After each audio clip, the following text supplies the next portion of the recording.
Hey, everybody.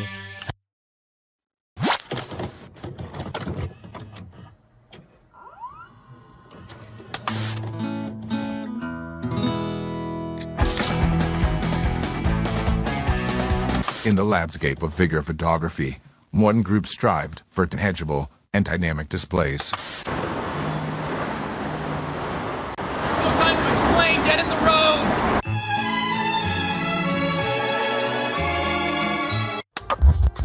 Y'all ready? Yeah, let's go.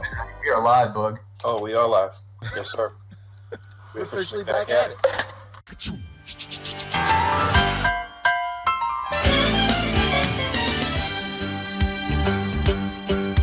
It's a rare condition this day and age to read any good news on the newspaper page. And love and tradition of the grand design, some people say, is even harder to find. Well, then there must be some magic clue inside these gentle walls. 'Cause all I see is a tower of dreams, real love bursting out of every scene. Days go by, it's the bigger love of the family.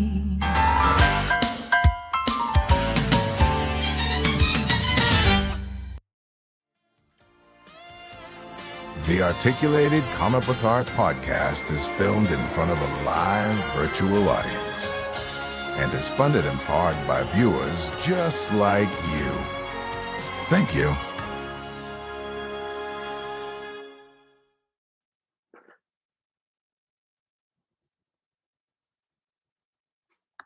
Yes, sir.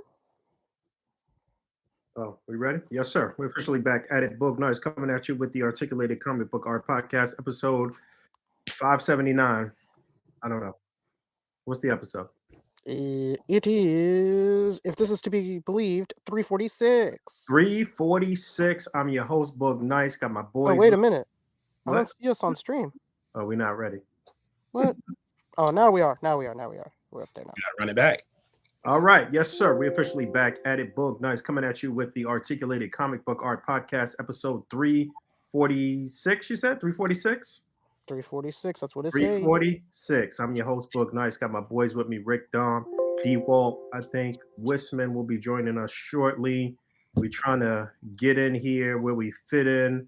We're going to have some guests on tonight, so we wanted to talk about Hasbro's live stream today. I thought it was pretty decent, but yeah, before we get into that, how are you guys doing? How are you guys doing this evening? How has your weeks been? Dave, tell me everything. Oh, man, where to start? Well, first of all, I'm always curious, whose job is it to keep up with the numbers? Because that's a task, Like, I always wonder that. Yeah, it sure is, especially when it's like, these days it's kind of rare that all four of us are on at the same time. So we miss shows in between, and I never know the number. Look, you never knowing has actually kind of become a thing. I'm going to start taking bets on the side on FanDuel and be like, how many numbers we're going to be off by? What's the over there? 346, though. I'll remember that. 346. We almost had 350. But yeah, how's your time been since the last time we saw you? Life is good. Hectic. Been dealing with this winter weather, winter wonderland down here in Atlanta. Yeah, you guys got some snow, didn't you? We did, and the Atlanta showed up and showed out. You know how they do. I was like, I didn't even know that there's many black people own skis down here. For what? People was getting pulled behind cars. People were out ghost riding the whip. I saw this dude riding he had like a rope tied to the back of a car, being pulled in a canoe on the icy streets of this neighborhood in Atlanta, and like two pit bulls started chasing him. God! I'm not making none of this shit up, bro. It was the craziest thing. But I've been good, man. Family's blessed. We're currently in yet another house renovation, having our kitchen done. Shout out to anyone on the stream who's ever had to do any type of home reno. We have been without a kitchen sink since the week before Thanksgiving. Oh, damn. What? How do you live that way? You don't even want to know, You don't even want to know, man. I know. I got a like an industrial Wash the size dishes in the bottle of- bathtub. Yeah. You got an industrial Purell in your kitchen, or what's going on? Looking hilarious. The other day I was in the shower washing a cup, and I was like, "This can't be my life, right?" Looking hilarious. Babe, are you gonna shower? Can you take in the pot? Yeah, right. Scrub the pot while you're in there. Crazy right now. Fucking crazy. Before First world problems, baby. First world problems. Yeah, but before I throw it to Rick, though, one thing I'm gonna say, shout out to myself. Something that I have tasked myself with doing this year. Have never done it before, but I'm creating like a running log of all of my figure and hobby related purchases for 2025. Oh, good. So it'll be the best of times, the worst of times. I'm gonna do like a little tally at the end of the year and see what kind of damage I've done to my kids' college funds. And Yeah. Yep. So we're gonna see. The first couple of years that I started doing that for like tax purposes, I was like, damn, this is sick. Yeah. To the best and worst start. But Rick, what you got? What's going on with you, brother? Oh man, I've had an awful week. I've been sick. So you sound a little under the weather. What happened? yeah, I don't know. You know what? On Sunday night, I hung out with Vince Figs, number 2. You trying to blame it on Vin? No, it ain't his fault. But I hung out with him, and you know that point in the night where you're hanging out with somebody and y'all are saying your goodbyes, but the goodbyes is taking like an hour. Mm-hmm. It was one of those situations. We were outside in the freezing cold the whole time, and I could just feel it. I could feel my throat like like one of those situations. Like, damn, Mm-hmm. I think they got me. And sure enough, like on Monday, I had to keep clearing my throat, and then on Tuesday, my body felt like I was run over by a truck. Mm. And I was like, COVID test? Man. No, I didn't. But maybe I should. That means you don't have COVID then, baby. Don't worry about it. That solves it all. My symptoms were. I'm sure you had on the flyest retro tee from the thrift, but no coat. Yeah, no and coat. you know what sucks about those shirts from the thrift, man, is that they're usually thin as hell. Super thin. Yeah, they're super thin. Made of cotton, 100% cotton typically, but they are always thin as hell. So, yeah, that's what I've been dealing with this week. But you know what? I made sure for this podcast, I was like a Vegeta in the hyperbolic time chamber. I didn't let myself leave the room. I was like, man, I got to make it to this podcast. I can't be out here bringing people onto this podcast. Like, yeah, we'll promote you, your Kickstarter, blah, blah, blah. And then the day of like, I'm sorry, I'm sick. So I had to thug it out. And we're here, baby. What about you, Mike? Well, a little bit of all of that. I'm not sick because a couple weeks ago I went to the doctor, and normally I don't get a flu shot, but he's like, "You want one?" I was like, "Yes, so." And he's like, "All right, sit right there." I was like, "Wait, what?" Bam, jabbed me right there. Wow, hurt like a motherfucker for like 2 days. Roseanne is so disappointed in you. Oh, shit. Roseanne. But now everyone around me is sick right now, but me, and I'm like, yeah. Are you like saved dancing right now in that house or what? Who, just me? Yeah, dancing around everybody like, oh, that must feel bad. Oh yeah, daily. But I earned it because, like Walton was saying, we're doing home renovation type stuff, and today I took out the old garbage disposal and plumbing, and I put new plumbing and a new garbage disposal, and I didn't fuck it up. So wow. Wait, you did it yourself? Yes, sir. What'd you do? You went on YouTube? A couple times. He may have watched a few videos from the plumbing guy 716. Yeah, you're super brave for that, Mike, because one of my biggest fears is like losing like a digit or a limb. And my kids know this. So you know how when something gets like stuck in the garbage disposal and you stick your hand down? I'm like the worst father because I always call my kids to come do it. Oh, no. I'm the worst. Because I have the fear that like if something goes wrong and my shit's in there, but now that I'm saying it out loud, I am really a shitty dad because if something kid's hand is in there. You're young, you could recover from You don't need that hand. You're not even taking A.C.B.A pictures. You got enough time to grow that back, baby. You got enough time to grow it back. Oh man, well that's cool, Mike. I hope that at some point on the pod you have at least one great animal story to share. If you guys don't know this, Wisman has some of the craziest animal encounters of anybody in the hobby, and I hope you have something for me and for the people. I do. I do. I do. Bet. So let's tease them. Let's get these numbers up. But I want you to definitely share that at some point because I know it's going to be epic. No doubt, no doubt. For me, this week has been one part exhilarating and one part extremely frightening. This has been the most scariest week of my entire life right now. But I'll touch on that in another couple weeks, though. But right now, what kind of long build up and teaser is that? What are you doing? Find out on the next episode of Dragon Ball Z. But right now, feeling very, very good, and things are in a very, very good space right now for me and my wife and the family. And like, I'll talk about it soon. I got a little emotional this past week with this whole situation, but yeah, it's a good thing. It's a good thing. So let's get into Marvel Legends. Hasbro Marvel Legends. The Hasbro team had a fan stream today. Did they label it a fan stream? Was it a fan stream? Yeah, they did. Yeah. Okay, so they had a fan stream today. This is the first of 2025. I would say maybe 12 hours, maybe 24 hours before the stream, we had word of what was going to be revealed, right? It was out there. You guys heard some rumblings of what we might see today. I had to work today, and so I actually have not seen anything of the reveals. And then I knew I was going to be on tonight, so I was like, I'll just wait and do like a live react type thing. So I'm actually excited to see what the final images are and whatever, because I missed the whole stream. You are in for a treat. Am I supposed to be helping us view these images? I believe so. Sure. Okay, let me see if I can figure that out. Where do we want to start, though? What are we going in order of how things were shown off on the stream? Where should I go for that? Sure. Whatever way you prefer. So what? Well, let me spoil myself.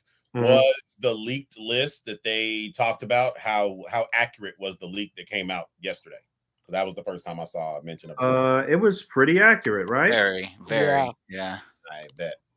What did you guys hear yesterday? What because we talked about it briefly, Rick. It was Jamie Foxx Electro, Dakin, Banshee in green and yellow. Miles. Yep, Miles. And then it was one more. Who else was on that list?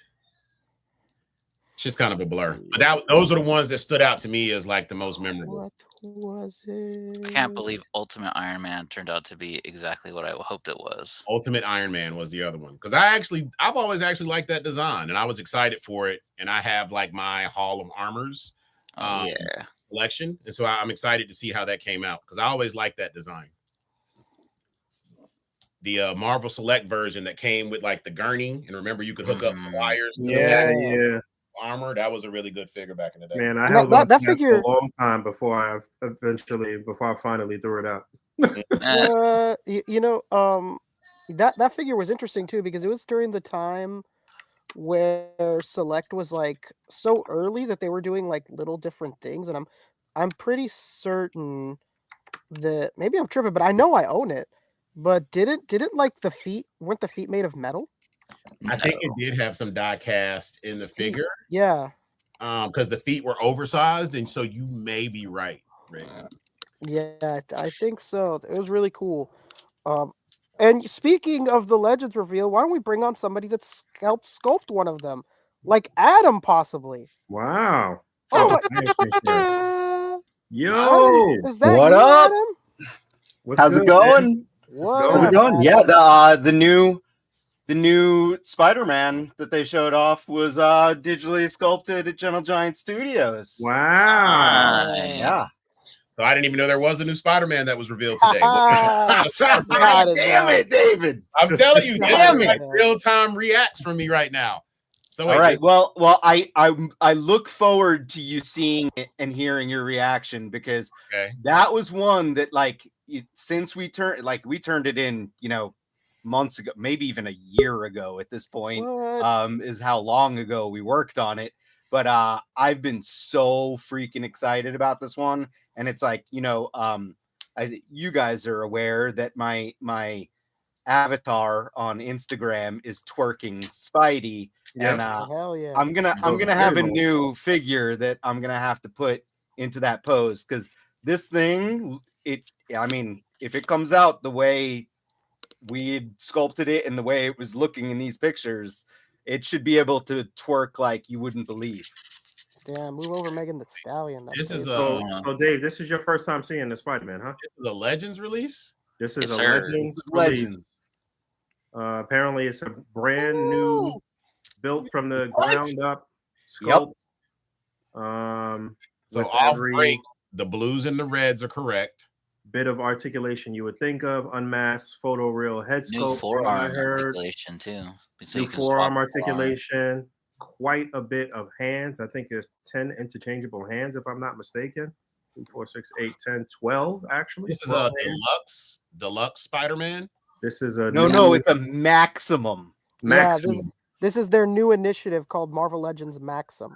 That's crazy. Maxim. So wait, Yeah, Maxim magazine. It's like all ladies on trampolines. So go back. So it comes with the like Spider-Sense effect also? Yeah. Yes. Yeah. Believe it or And not. webs. And I know that everyone's like, that unmasked Peter Parker head is super goofy, but it is meant to invoke that 90s. It's kind of, it's not really McFarlane necessarily, because McFarlane did him with a mullet.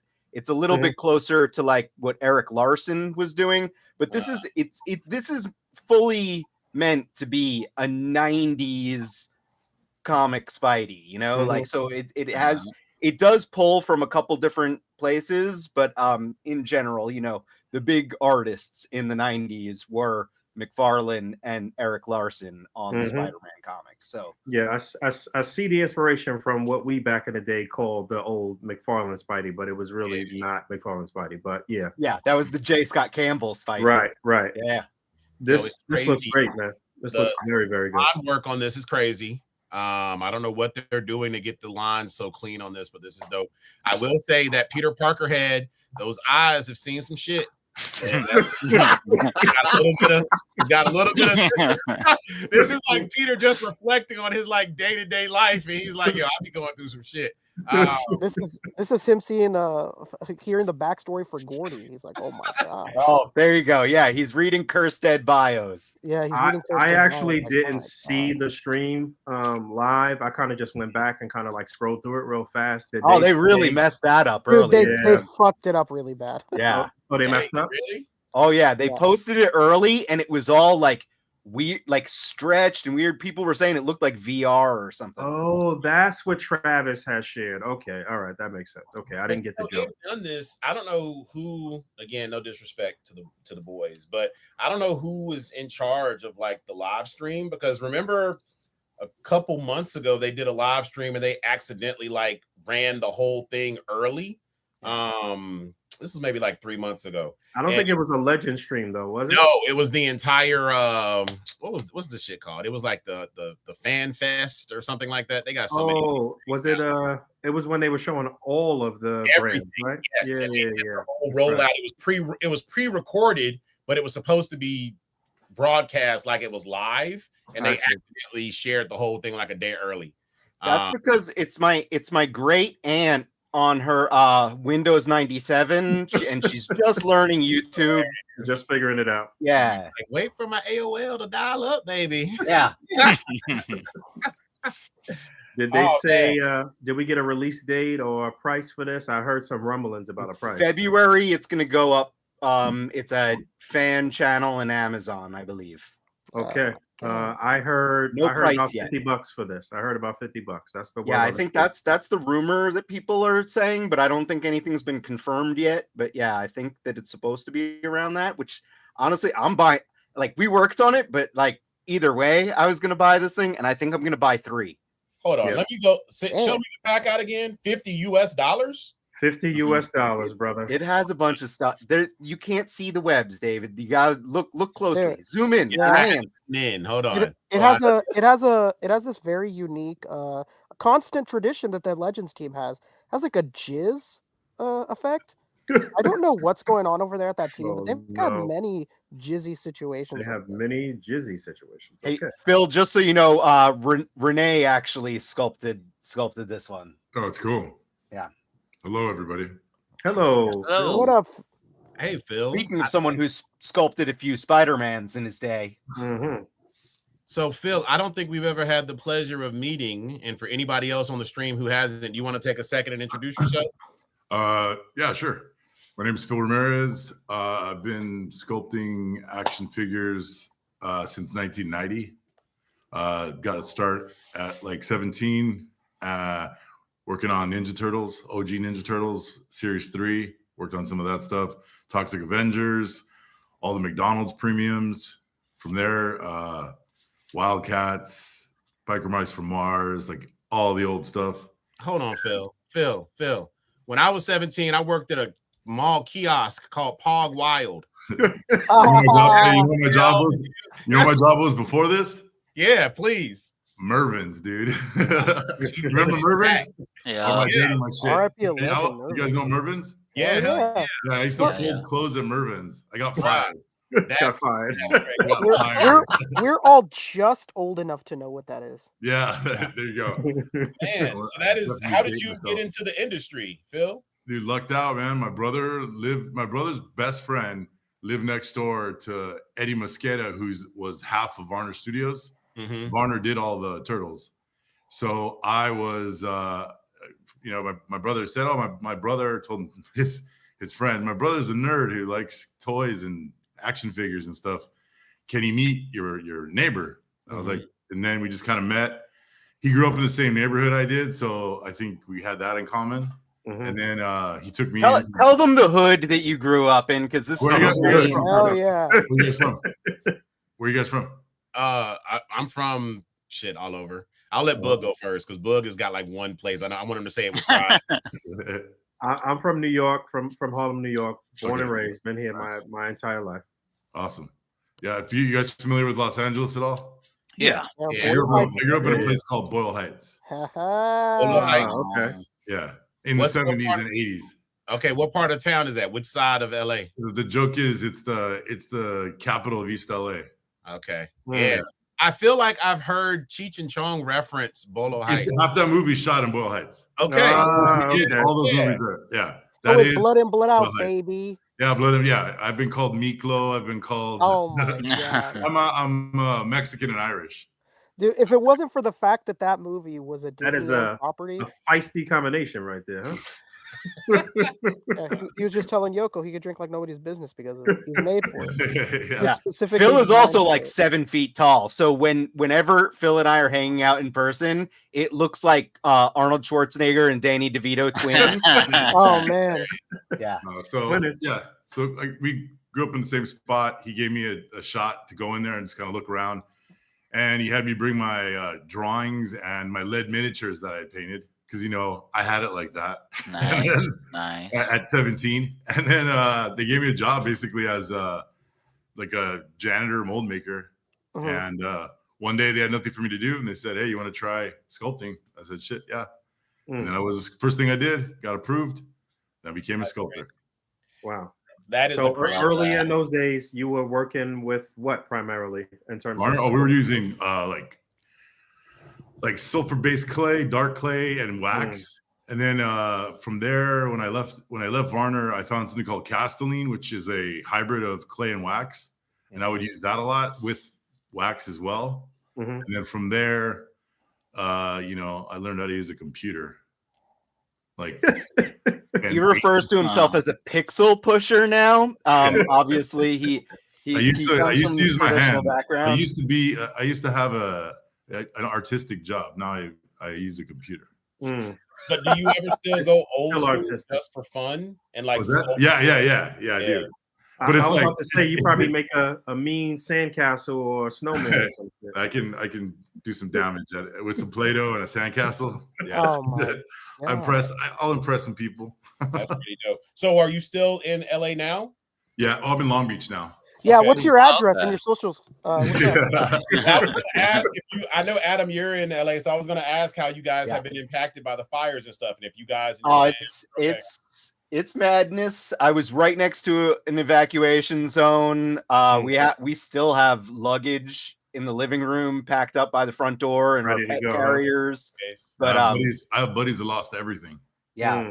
And like my house in LA was it kind of like went around it, and Long Beach is totally safe. But yeah. It was terrible, man.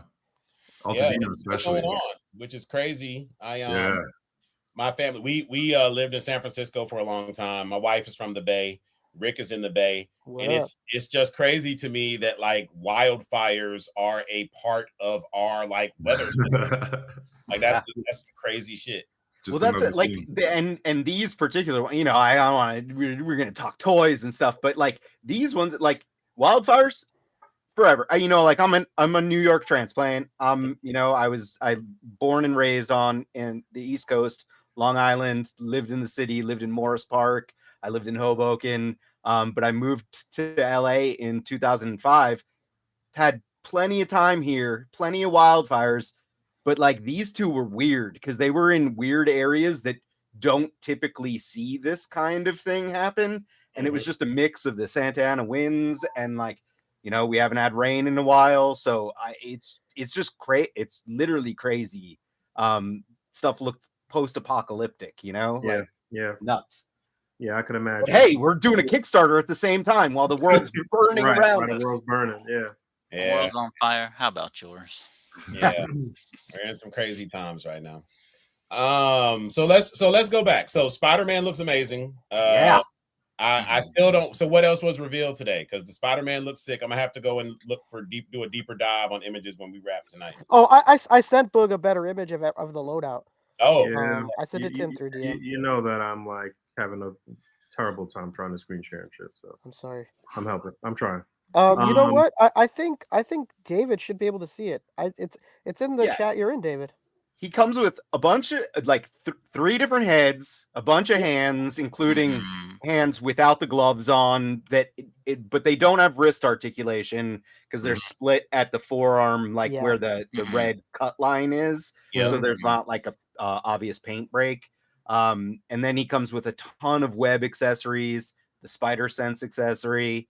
A bunch of stuff. Probably don't forget not enough stuff for people to not complain about the price, right? But a good amount of stuff. I mean, let's compare and contrast. Well, obviously, we're gonna compare this to a Mafex release. How many hands you normally get with that? Like, you know what? Let's. I'll go right now to see what the cheaper one has. What's the cheaper one? 185, 10, like 12 hands. You get 12 with the Mafex, Mike. Yeah.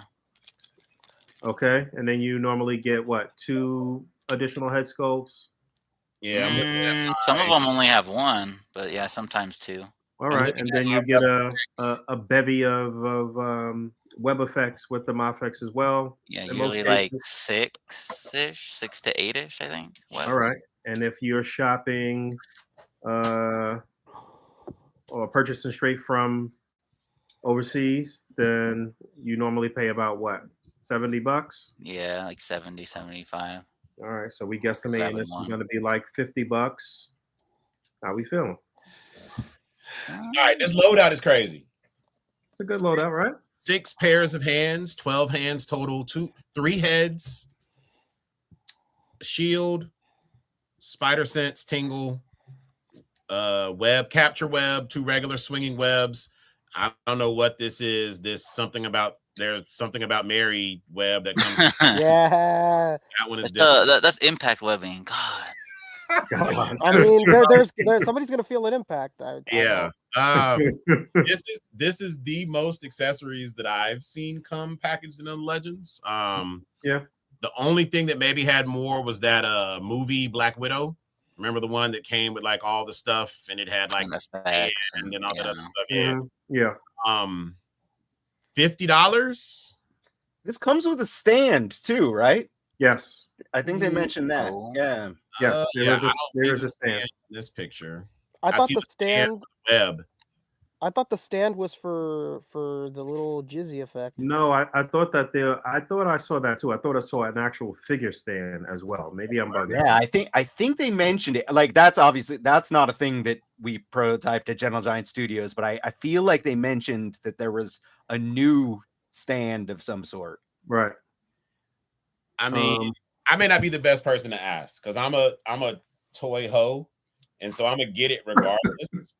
But I think that I don't know. It poses the question of, is this now the best Spider-Man on the market? Because the articulation, the accessories, they're definitely going after imports next with this. That there's no question. There's no doubt about it. Yeah.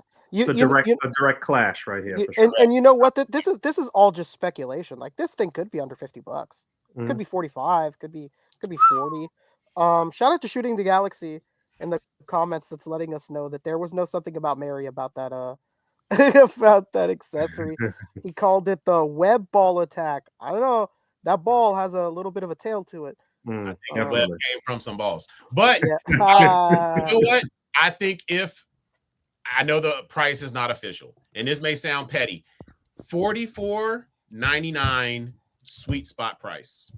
Yeah, I'd say so. I'd say that's like a really, like, you'd be hard pressed to complain type price. I mean, I get it though. The $50 for all of this, which is pretty much just about the same amount you would get for the import, and it's $20 cheaper. Pinless. You know, pinless. Totally new sculpt. Even the head and neck articulation, it seems like they worked really hard on. So yeah, interesting. Did they do any size comparison shots so we can know what size this Spider-Man is coming in at? They did not. We had the people that designed it on the podcast, and we could ask them about what the. I mean, like, yeah, we do the digital sculpt. So when we do size it, but we give it to them, and then they take it from there and 3D print and do everything.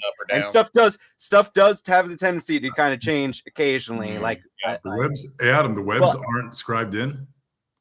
No, he does not have etched in webs. They want to use his do body for everything. That's I mean, like probably is the idea, but they also wanted to do, like they mentioned this is the largest amount of painted in webs that any Spider-Man by Hasbro has ever had, because it's like that's another 90s thing, is the really, really tight web pattern. So that's another big deal with this. But you're talking I'm a guy who, like, I buy imports. I buy SHF, Mayfex, Mezco, you know, like I buy the high-end stuff. I think I have like 4 of the Mayfex releases, and I'm not talking about like the CT toy knockoff ones. Like I have the full price ones, and I love them.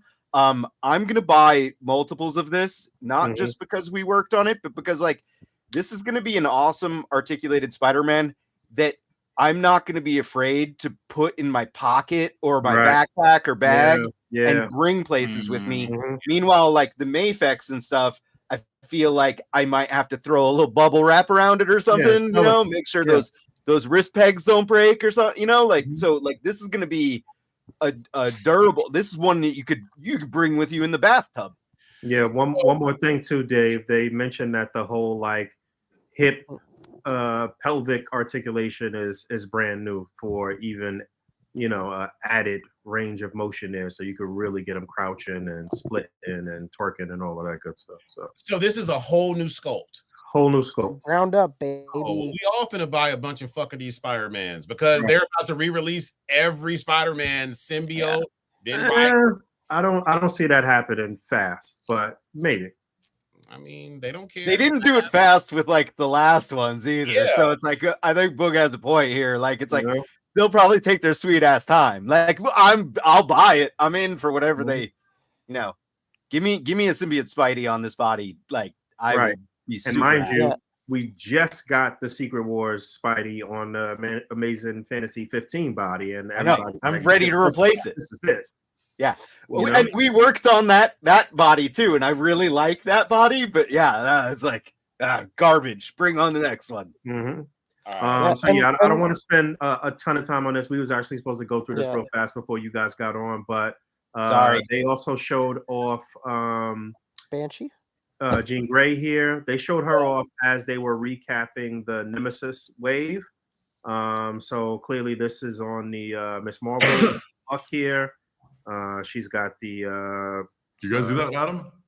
No, well, we did work on that base body, but we didn't do the new head stuff. My big thing is like, why didn't did they lose deco budget? Because she's supposed to have yellow boots. Is she? Oh, that's right. Yes. If you look, right. I think scroll through. Is there carded pictures? I think the card art has yellow boots too. No, I hate it when they do that. When the card art shows something that doesn't match. Is the worst, man. Yeah, I hate that. She 100% has yellow boots on. Wow. Like, not just yellow boots, but it looks like they're yellow thigh highs sometimes. Guys, you're gonna now everyone's gonna have to back the Kickstarter because I'm never gonna get work from Hasbro again after that. Damn, they're like, you know what? This Adam guy was on this A.C.B.A. podcast last time. What the hell, calling us out about boots? These fucking nerds didn't even notice before. I know, and I was like, but I'm buying 3 of the Spider-Man. Yeah, she's had different variations of them, but typically the boots are like calf height. But they are okay. All right. Well, I'll still get this was shown off and teased as a single deluxe, a single Target exclusive. Target exclusive. Yes. All right. So there was that, and then we got a little treat from Plastic Action in terms of him doing this little animation for this wave, which is not really, I guess it's a wave. Like a little commercial. Yeah, they did this last time. Have you guys been seeing all the AI things pop up like these? Yeah, oh God, I hate it. That's been the fucking worst, man. That's like, like that. I know you guys are all gonna agree, and like I do. Like Plastic Action, I know him obviously from Toy Community and posting online, but we also worked on some action figures for him. He did American Gladiators at a documentary. Yeah, he did some promo stuff for it, and he actually got them to come and hire Gentle Giant to make the American Gladiator prototypes that he used for that. So I've actually got to work with him. Jax is an awesome dude, and his animation is top notch. I want him to do Cursed Dead stop motion eventually. Oh hell but this is great, and it's a breath of fresh air when you see all these other people using the AI animated stuff, and it's like you can tell the difference, and 100%. This is so much better. Yeah, this looks amazing. So I know we're going piece by piece. Can we talk about Miles next, and can we pause it on this commercial? Wait, well, his birthing hips. Did you? I think there's some pictures of Miles somewhere. So, Rick, if you know, let me know. I'll go to wherever it is. Yeah, let me go. You guys didn't design Miles. I can tell off. We did not. Okay, so I want you to pause when it gets to this Miles Morales real quick. Can I pause? Pause right there. I don't know if you can. Yeah, he's got some thigh gap. Yeah, what the hell is going on? Not just with the thigh gap, but look how his far out legs, the upper portion where it connects to the pelvis. Look how they stick out on the sides. Ooh, yeah, maybe it is. There might be a drop down situation there that he didn't shift back in. Go to Kit Bash Customs. Shout out to Kit Bash got Customs. Okay. Yeah, he has a full gallery there. All right. And there's something else that's even worse with this Miles too, in my opinion, if I'm being honest. Oh man. Even though those hips aren't great. Oh, the hips are crazy. They look like the Spider Shot. I hate those fucking hips. Oh no. There it is. Look at that head sculpt, man. Why does this one look older than the adult Miles head sculpt from Mafex? Like, the head sculpt looks old. This posing, that was crazy. Like that. Yeah. This crop back there is wildly impressive. Yeah. Those wide set hips might help with some of those crazy like crouching, but like then you're gonna have to keep that figure in those kind of poses. Yeah, it might be one of those situations like the Revo or something where it's just like, we don't want to see this guy standing in a vanilla stance, but when you start getting the dynamic shit going, it's great. They cheated a little bit in that first photo that you had up, like where he's standing because he's got his legs spread wide, so it's like it's not as offensive. But as soon as you put those legs together, he's got an hourglass figure going on. Is this a brand new Buck as well? It looks like it. It looks like it. Because the old Kid Buck did not have any butterfly. Right. Oh, but damn, I would hate for this to be the new teen body, and they all use those same hips. Well, No, it not is. the birthing hips. so yeah. Oh yeah, it was we, that. we left out the new, like, not an initiative, but like the new thing that they're doing. They're including a mini comic with every character, and the mini comic is made of like plastic. Mm-hmm. It's like a plastic little square. Honestly, I don't love the whole mini comic situation. I feel like they could have kept that shit, and this could have been a Build-A-Figure wave or something. Yeah, I'm not tripping off of the mini comic either. You know? Yeah. I think it's nifty, but it's like it's a little gimmicky, you know. Yeah, like it's not. It's cool. It's cool. But it's not gonna get me through the door. Are you guys all too young for ROM? Is that I was ROM? just Is see how y'all feeling about ROM. No, I remember Man, ROM. I remember looking at my dad's comics, ROM's comics. do you know you do not know how many times after those Legends panels Jesse would be walking out, and I'd go, Jesse, when are we gonna get ROM? And he'd go, Dwight, you hear him? When are we gonna get ROM? Jesse's Dwight been advocating for this ROM for a long time, man. She really has. And I would just get hit with like TBD or like someday soon or we'll see. So I was really happy to see this. Right. I used to go to this local comic book shop here in the Bay Area called Lee's Comics, and in the bargain bin was always ROM books. So I used to buy them like at random. Like I'd never had a continual story or anything like that. So I've always wanted this character. It's really it looks good. The figure looks great. The one in Mountain View. In Mountain View? Okay. Yeah. So this is a new initiative or series or whatever. Again, no Build-A-Figure here. The Ultimate Iron Man, I think, looks really, really good too. Oh, looks so good, dude. Yeah, it looks really good. That's our second time in the life of the Marvel Legends line that they took a crack at a Ultimate Iron Man, but this obviously looks way better than the one back in the day. And I think that was it. Did we get a tease at the end of this or what? Yes, we did. Didn't he have like little mini weights? That's right. The weights. Who showed off the weights? I think it was Dwight. He had them in his hands or something. Yeah. After he was showing off Adam Warlock. Rectangular showed off the weights. Maybe. Oh, Rectangular. Yeah. So Shout out to Rectangular. Any guesses? I mean, that could be so many things. Like dumbbells? Is that what that is? Yeah, that's what it looks like. Yeah. I saw someone say She-Hulk, like a Fantastic Four She-Hulk. That'd be cool. Okay. I saw somebody make an absolutely ridiculous guess. Somebody was like, maybe it'll be a deluxe strong guy. I was like, man, what the fuck are you talking about? Get that wishful thinking out of here. I'm good on a strong guy, but yeah, here's a decent look at the little mini comic. Ooh, somebody in the comments, the Watcher, saying Absorbing Man. That'd be sick.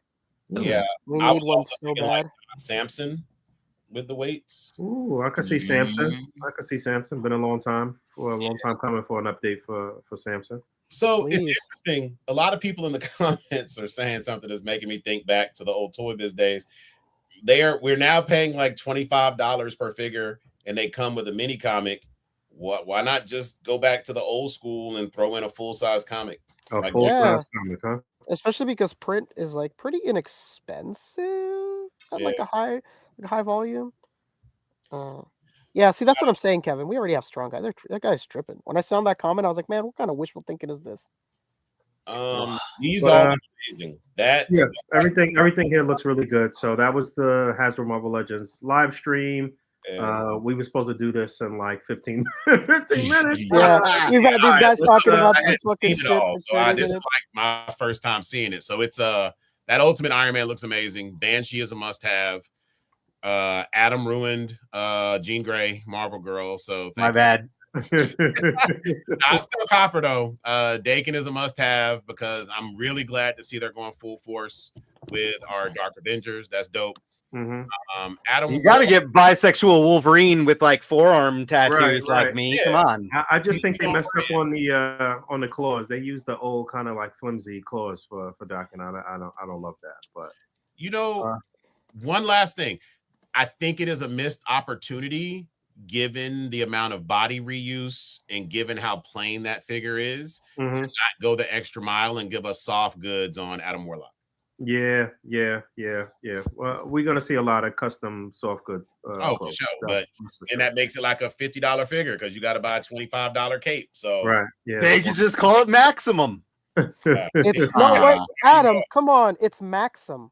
Maxim, Please. sorry, my bad. But yeah, let's get into our main event. Where you guys big project that you're working on? How can you tell us all about it? Give us a history. Give us the whole rundown. The whole rollout. I'll start, but then I would like Phil. Honestly, he's the designer. For anyone that doesn't know, I'm the creative director at Gentle Giant Studios. I've been working there. This is my 19th year, but I've been in the toy industry since 2001. And we're basically my job is we make prototypes for other companies. So Hasbro, Marvel Legends, Mattel. We do like pretty much all of the WWE line. We do a ton of work for Jazzwares, Diamond Select, Dark Horse, you name it, like every toy company. But basically, we make prototypes and then we hand those off to other companies to see it through to completion. Phil is basically my nemesis. He's a competitor. He also does prototyping, but he's a one-man show. He has worked with other people in the past, but like basically like he does the same thing. And like there's a lot of people out there that do this for Hasbro, you name it. They work contract work, sculptors. So we're very used to making things for other people. This is our opportunity. The Cursed Dead Kickstarter is our opportunity to design stuff from start and then bring it all the way through to completion. So that way our vision becomes a reality. And then we make sure that it's something we're proud of at the end of the day.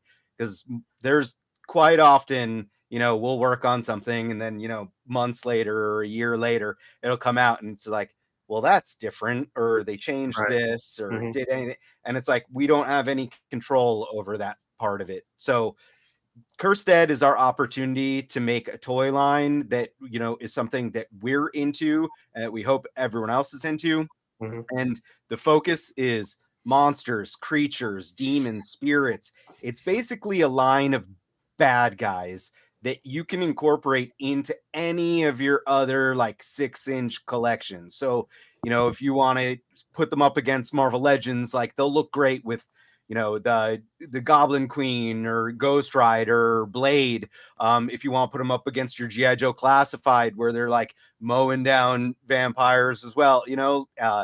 They also, I posted a ton of comparison pics of like all the different toy lines that I collect, and I'm into anime stuff and imports. And, I took pictures with Berserk and Demon Slayer, Jujutsu Kaisen and Chainsaw Man. And a lot of those lines, one of my complaints is that you get these awesome figures of these like main characters, but it's lacking in villains. It's lacking in like these bad guys of demons and curses and stuff for them to fight. So we have a toy line here where they are all standalone characters. Like Phil designed these characters, his take on different classic monsters. He also created some new ones. And I, as a person who grew up with toys and never kind of stopped buying toys, file cards and backstories were really important to me. I love that from like the G.I. Joe, the original 80s line. Right. That's how we got propagandized back in those days. Exactly. So I basically, I forced Phil to take that creativity that he had. He had this all in his brain and write it all down. And then I just edited it. Like, it's like, the vast majority of the creative work, like 99% of it is the guy that's on the screen right below me. And I just got the fringe benefit of getting to be along for the ride here. And then also telling him that this thing needs to be the most articulated skinny body, like that I would love to, like articulation is my God. That's like all I care about with toys. Like I'll buy toys that I know nothing about if it's superposable. So I wanted this thing to be able to like fold itself in half. And luckily with Phil's design and like while he's working on this thing, he was able to kind of incorporate articulation that wouldn't necessarily look as good in regular human anatomy, but we're talking like these guys are creatures. So it was a really cool exercise to be able to like pack in the articulation and get crazy range of motion while also designing something that looks creepy and like a little bit abnormal. So you got 9 characters, 5 of them are basic figures at a $40 price point. 4 of them are deluxe figures at an $85 price point. There's different bundle options you can do. They all have backstories. Anyone, I encourage you to read the backstories. And then also, we tried to keep the campaign page itself pretty clean. So you'll see a painted image, then you'll see a line art image. The line art image shows what you get with the figure. And then obviously, if any of the figures come with soft goods, it's noted down there. So you got to do a little bit more reading. But you see all of the sculpted pieces in that line art that you get with the figure. And then below that, you'll see links. And the links take you to additional turntable videos of these so you can see them full painted, full 360. Then there's links that bring you to other photographs that aren't just my crappy white background pictures. I am not a toy photographer, guys. I pretend to be one. I love toys. I love taking pictures of toys. I do my white background pictures. I dabble in toy photography on the weekends with my Sunday selfies. But it's a weekend warrior. A weekend warrior, exactly. But I did get Cheney 180 from Toy Migos. He took some photos for me. Oh, great guy. I'm actually going to be handing off. We're doing a meetup tomorrow at Frankensons. So if anyone's in SoCal, we're going to Frankensons and we're going to have some of the prototypes there. Myself, Phil, I think Jesse Falcon's coming. Today's his birthday. So that's why he couldn't join us. Okay. He's otherwise happy birthday, occupied. But and this project is myself, Phil, and Jesse Falcon's younger brother Josh, who you saw in that video. Josh is a sound designer. He's worked for Hasbro, Mattel. Like he's obviously around. He's actually Phil's best friend. They are like conjoined at the hip. Yeah, we're just trying to make our own thing and do something cool. So we're at we have like 2 weeks left of the campaign. We're in that like lull, all action figure campaigns. They have big start. Then it's like cricket sound, tumbleweeds for the middle of the campaign. And then we're just trying to post stuff on a daily basis, come on live streams, get more eyes on this. So that way we hope we can end strong and get these things made. What was the scale you guys were shooting for? When I just saw that thing in Phil's hand, I didn't realize it was that large. We made 2-ups for the first time we were going to show them. We wanted to have something that was striking, so we made them a lot bigger. Yeah, that's not the right scale. Okay. We made them twice the size so that when people walk by the booth, they could see that. Back in the day before digital sculpting, 2-ups were a very common way to make toy prototypes. Yeah. So you'd sculpt something bigger, so that way you can really because you're hand sculpting, so you could really get all the details in there. And then what they would do is it's a process called pantographing, and they would basically scan the piece and shrink it down. So like the best way I could describe it is like if you went to like a copy machine and you have like a photograph and you photocopy it and shrink it down, it's like the detail gets more crisp as you shrink down. It like maintains that. So that's the older toy process was making 2-ups to do exactly that. But because we were launching this for the first time at Designer Con back in the day, we wanted people to be like, oh shit, what are these? And our thought was, hey, we make them as 2-ups, then it really catches people's eye. Now the other side of that is now people kind of want the 2-ups, and we're like, cool, we could potentially make 2-ups, but that's going to be a whole other Kickstarter campaign or something else because we'd have to pay for tooling for that. Right. The tooling on that would be wild. Yeah. So these are 1/12 scale. Our prototype is 7 inches. In all of the comparison pictures that I posted, you can see I noted 104% because it might shrink a little bit, but the final figure is going to be between like 6.75 inches, 6 3/4 inches, and 7 inches. So it's meant to fit like they're monsters, creatures, demons. It's supposed to go with 1/12 scale figures. Like And as you go through like those comparison shots that I like, I have 24 comparison shots that I posted on the Cursed Ed Instagram.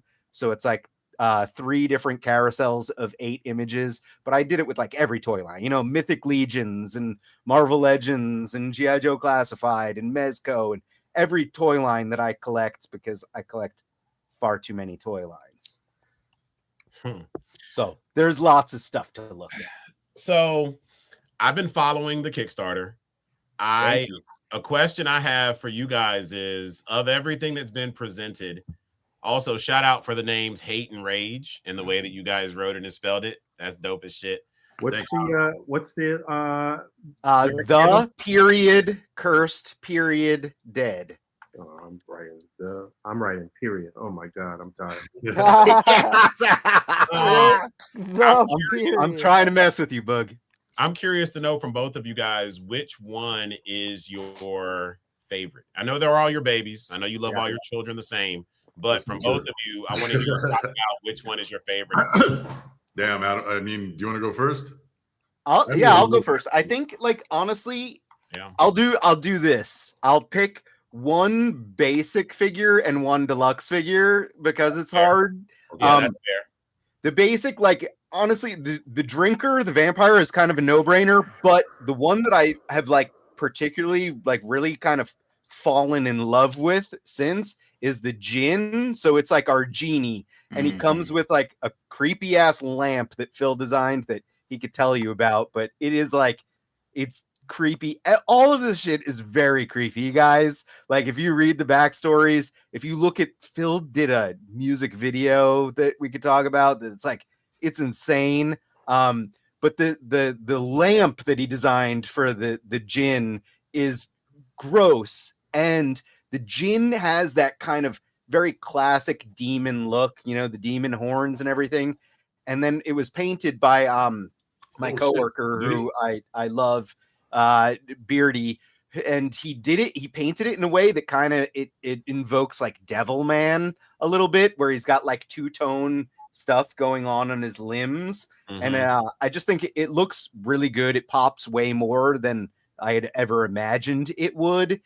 And then for the deluxe figures, it's probably the Wendigo. The Wendigo is one where it's like, I've been telling people, I've been driving around with the prototype for the Wendigo in my car because I started a thing called Wendigo Wednesdays. So that's the Wendigo that is, he has the included skull head that has an articulated jaw. So 8 of the 9 figures have this skull head included. So we even posted a picture today of the skull head on a Mythic Legion's body. I saw that. Looks cool. Dope too.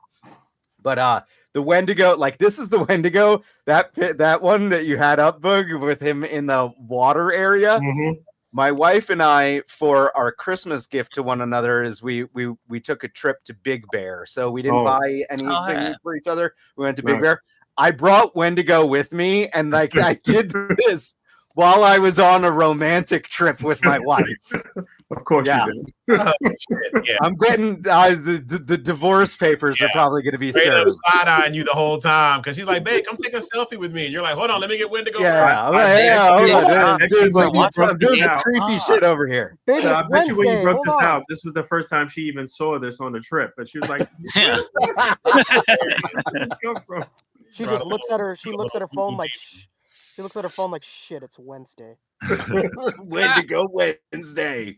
All right, Phil, lay it on us. What are your 2 faves? I'd say for the standard, it's Gordy, the pumpkin head. Pumpkin. Yeah, I really like that guy. And then Dr. Crane, because that's the figure I wanted. I built that thing because I was like, at the end of the day, if this thing doesn't launch or nothing happens, I want this thing on my shelf. I'm literally prototype. This is mine. Like, I let him know early. Dr. Crane is the fly character, and that one is one that like Phil didn't even show that to me at all until it was done, and I was just like, holy shit. Like I no notes, nothing. It was his labor of love that is it's got some gross stuff going on with the sculpt too. So it has the most unique tooling going on. He's very asymmetrical, but there's stuff that like I think that we have some photos that show it, but like the back of his head has like teeth in it and everything, but he is like a mutant like you wouldn't believe. And the thing that's around his left wrist is actually like fleshy hand that he's grown out of. So like this thing is nasty, It's your guys. worst And nightmare, Walton. He was just talking about that. He's like, if I stuck my hand down a garbage disposal, I end up looking like this dude. Dude is like my worst nightmare. Come true. Oh yeah, this looks nuts.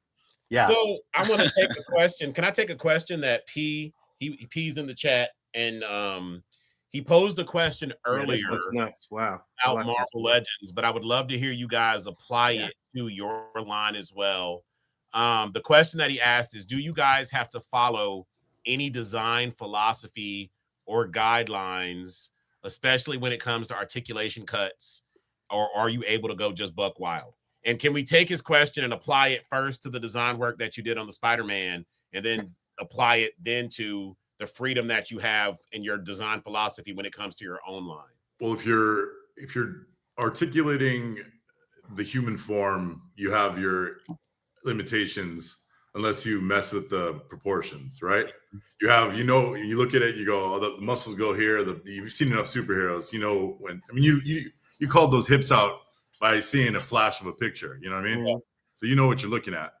Whereas if you're going to stylize something or create an aesthetic that can hide the lines and the breaks, which is what we did, you can really go buck wild. You can really start to, because you're not, when you look at it, you're not going, that's a guy, that's a kid, that's a girl. You're like, that's vaguely human, and its proportions are all kind of fucked up. Right. So, and it's covered in stuff. So like you can break it up. I think the torso articulation of our figure, like nuts. Our base body, it really kind of shows you that, like, no, we kind of designed a little bit around the idea of making this as articulated as possible, because the breakdown on the torso is like, it's got a ball jointed waist. So it's like ball and socket at the waist. Then it's got kind of the traditional ab crunch. And then above that, what's that? You photographed it posed out, right?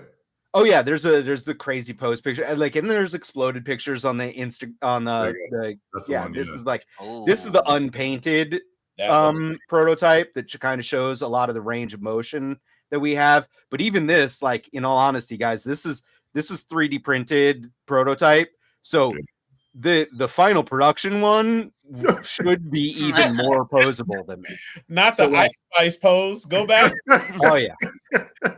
Not the Demon Ice Spice. Yeah. Ice Spice. Yeah, that where my munch at? That's crazy. That first crouch pose is. It's like it's mostly like, you could tell I was having fun, because like I was posing this, I'm like, some of these are poses that no one's ever gonna put these figures in. But it's to get the point across that, like, these things have a lot of personality base, and like the upper torso joint isn't just it's not just a ball and socket joint. It actually has trenches that go horizontal and vertical. So the upper torso adds so much to this thing, with side to side and forward backward crunch, that like really you can crouch these things. They move like crazy. So again, like this is a 3D printed prototype, and because it's a 3D printed prototype, it doesn't have the same like tolerances. It's not made out of like different injection molded plastics that get like, that friction or anything. So it is a prototype still, but it's a lot of fun to mess with, and I have it here. I mean, my god, spill the beans, dude. But like, it's like this thing, like the torso joint, like look at just like that side to side movement, just from the upper portion, and then you also have the ball joint down here at the waist. So it's like you can move this thing. Oh, it's gonna pop. Snap that thing for sure. It does move like crazy back and forth, and then the ab crunch is really tight. but yeah, I don't want to do it up there because I'm gonna freaking break the damn thing. But from the first time I saw these, I don't know. I guess it's safe to say that Marvel Legends is front and center in my collection behind Transformers, and so you kind of have to have these if you are displaying a Goblin Queen. We know that Mephisto is coming eventually by Marvel Legends, and Hasbro's never going to give us a demon army. They are not. So the only exactly, yeah.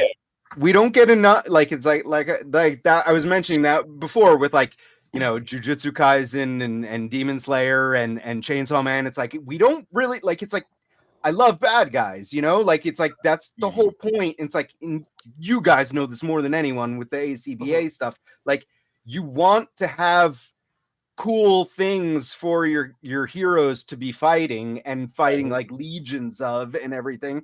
And there are a lot of just like kind of that standard like army guys and everything. So this was a spot that we thought was still kind of like missing in the toy world is like, hey, bad guys that are creatures and demons and monsters that have that feel that you could incorporate them in a lot of different toy lines.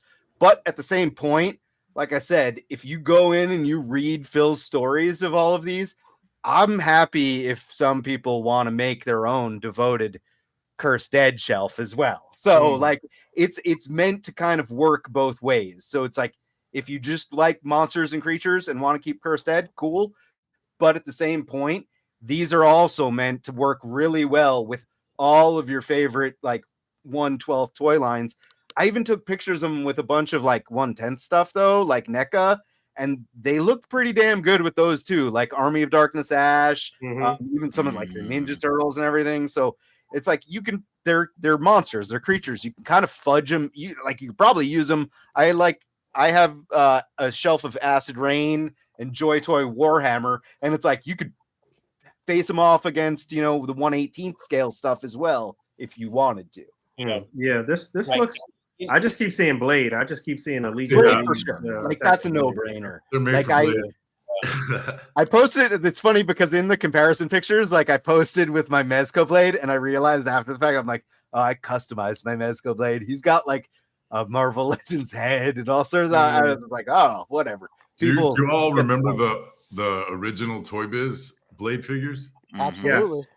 Yeah, I did those. Of course. Oh my. Yeah. We didn't actually for the young bucks out there. You should know that Phil is one of the pioneers for what led to Marvel Legends. So yeah, we did. I did like 40% of Toy Biz's Marvel Legends. Even before that, though, you were sculpting the Toy Biz 5-inch Marvel line. Yeah.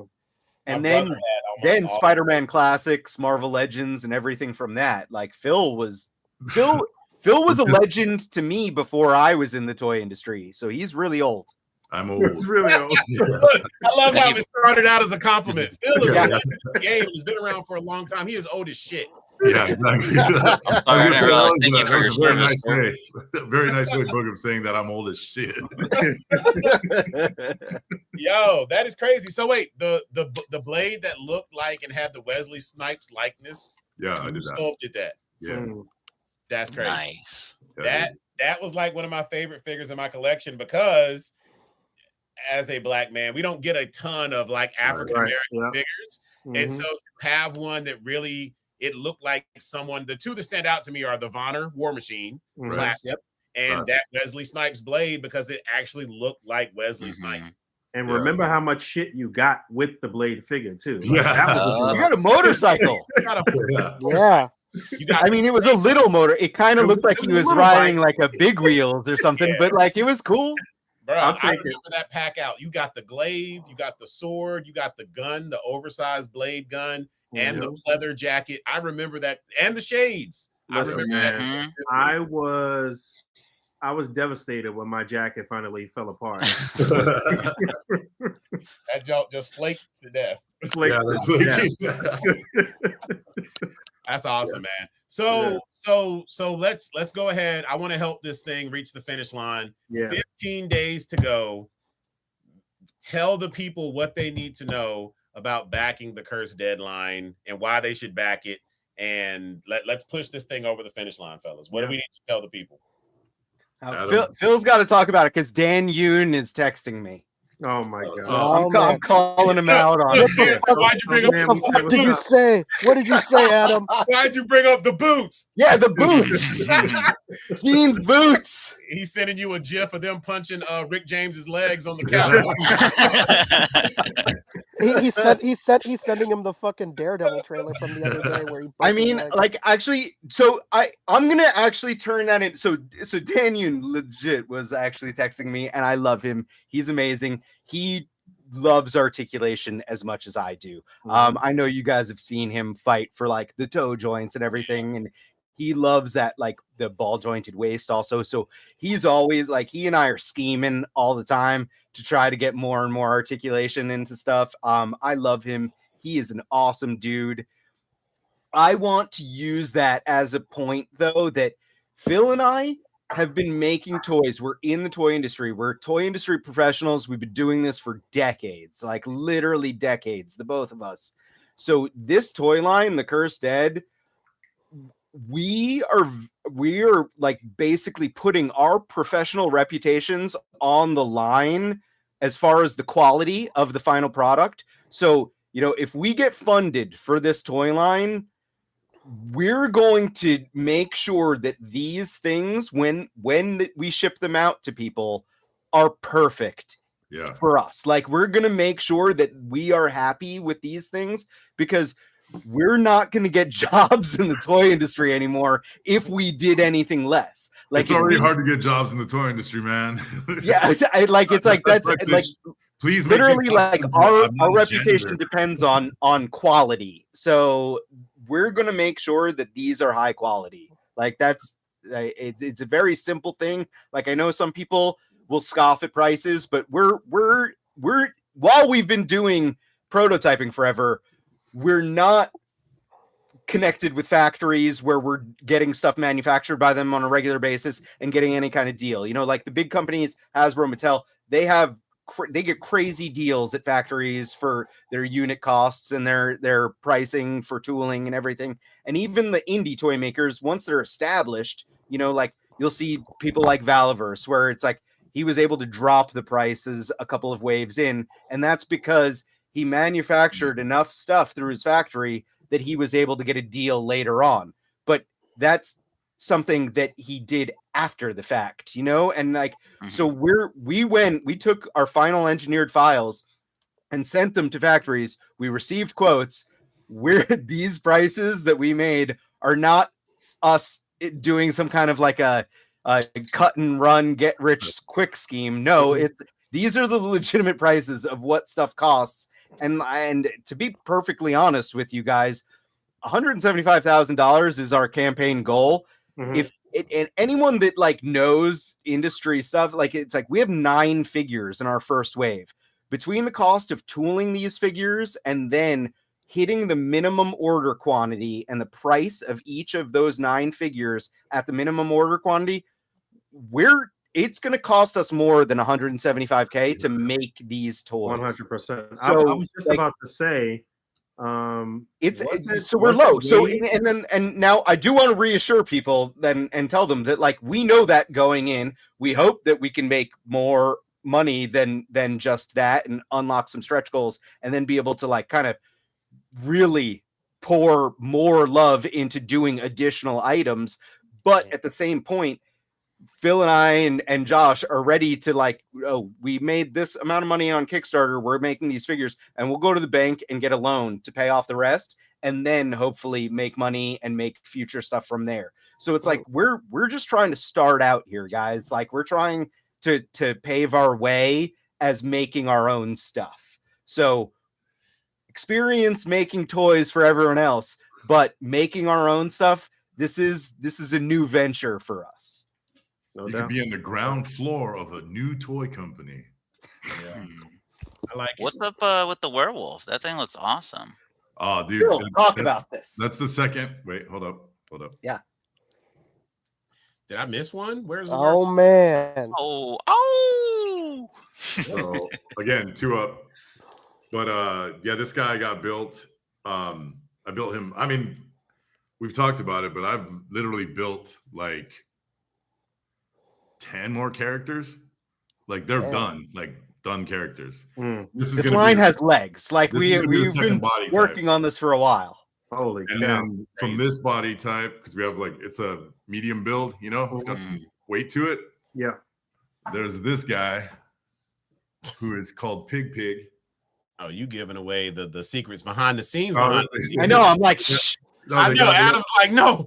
There's pictures of this online. Wave 2, wave 3. We teased this a while ago, and like I wanted to kill Phil back then because I'm like, now you're showing cool stuff that everyone's gonna be like, where is this? Where is this? And I'm like, that's in the future. It's down the road. But like literally, that's how excited we've been about this stuff. Is that Phil's developed, and even he has another body type that I keep calling it's our Hulk body type. So we have like a big body type too that we were planning for additional characters. So we're really hoping to make this into a thing. And like, we're in it for the long haul. I've designed out a lot of stuff, man. So you may not be able to show it, but you know the one thing that's missing so far is where's the female monster character? In the works. I've designed 3 off of a female body. All right, I know that because that is it's missing. Yeah. I mean, that's what I made a comment about that. Jean Grey, damn liberals. Jean Grey looked great. The proportions will be skewed. Okay. They'll be. So she's gonna have like one big boob, one small. No. I mean, that's a possibility. That happens. Hey, Dave, that's natural, man. Yeah, exactly. You gotta represent. Exactly. Yeah, call her Biggie Smalls. Yeah, there you go. I'll have you know, I have 2 different levels. Like not boobs, but I don't what. Yeah, no. Sorry. We're finding out the background story of that spider web. All right, right. I got you, Adam. Nah, this is pretty spectacular. What I like is when companies that are doing Kickstarters have that like optimism and the fortitude to already be thinking ahead for the future the breadth of the line and the continuation of the line for the fan base. So I think this is really dope, guys. I'm a big fan. I know I'm talking a lot, but I just want to squeeze in one more question. Can you talk a little bit about the process? Because to me, this is probably the ballsiest move that you guys have done is the inclusion of soft goods.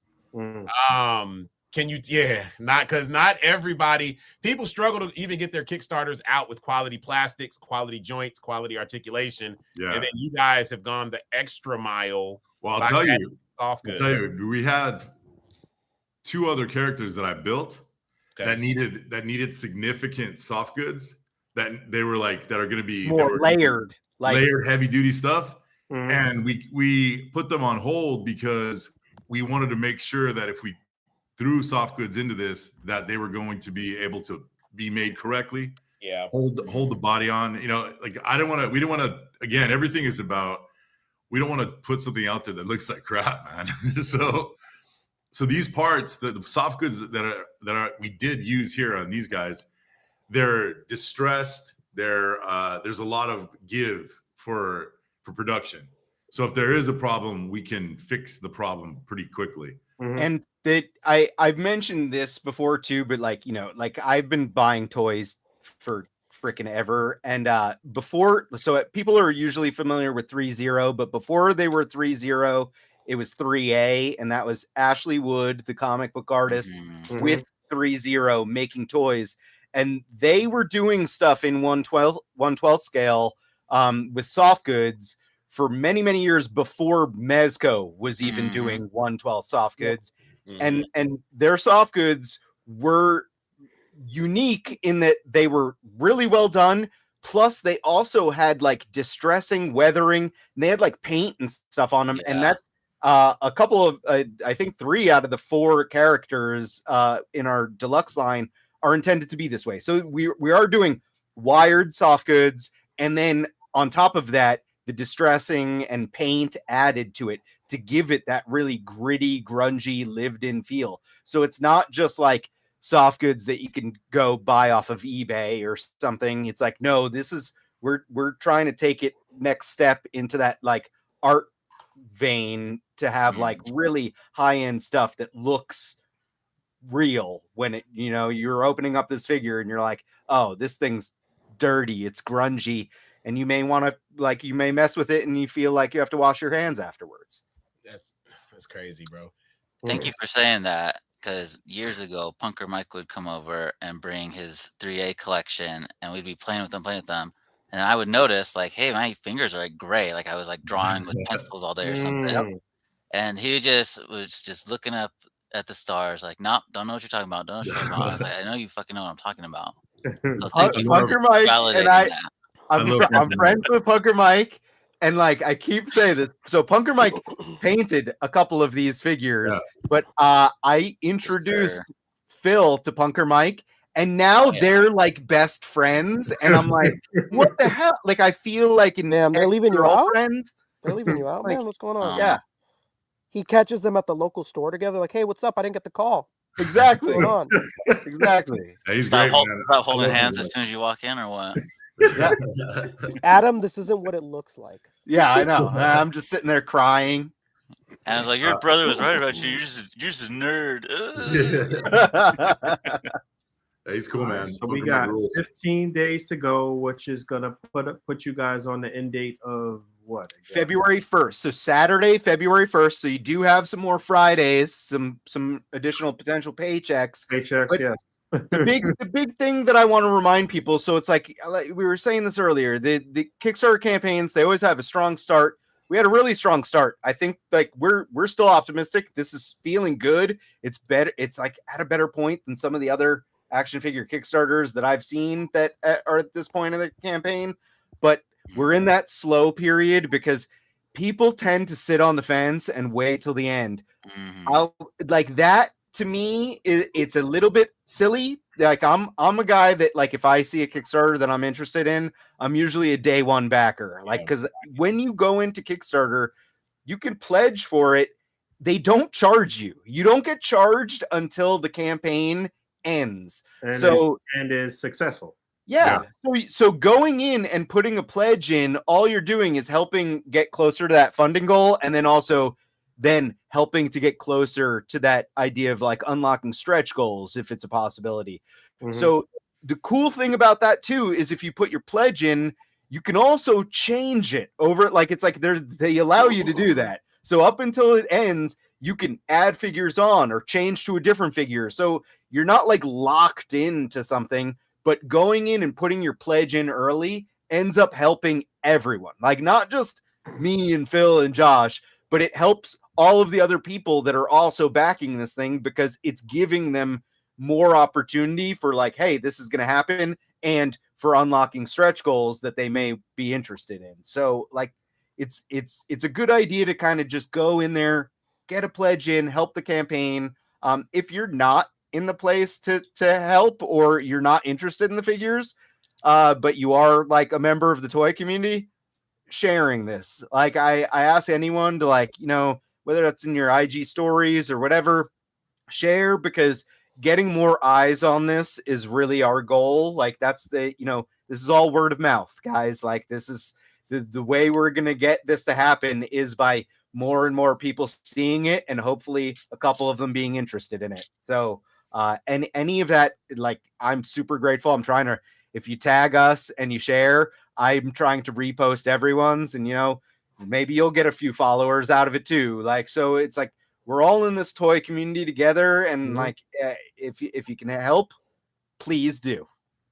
No doubt. I think you guys are gonna be all right. I think you're gonna be all right. Like you said, you get the little lull phase. Yeah, and we have 2 weeks left. We're literally like halfway point here. Final so week, like, we'll see a surge for sure. Yeah. We're hoping that tomorrow with the meetup too, that we have a bunch of people coming out. So hopefully people will post on their social media, like taking pictures, videos of these things. But we're really looking forward to that. And we do have more content coming. We have more photographers taking pictures of our stuff.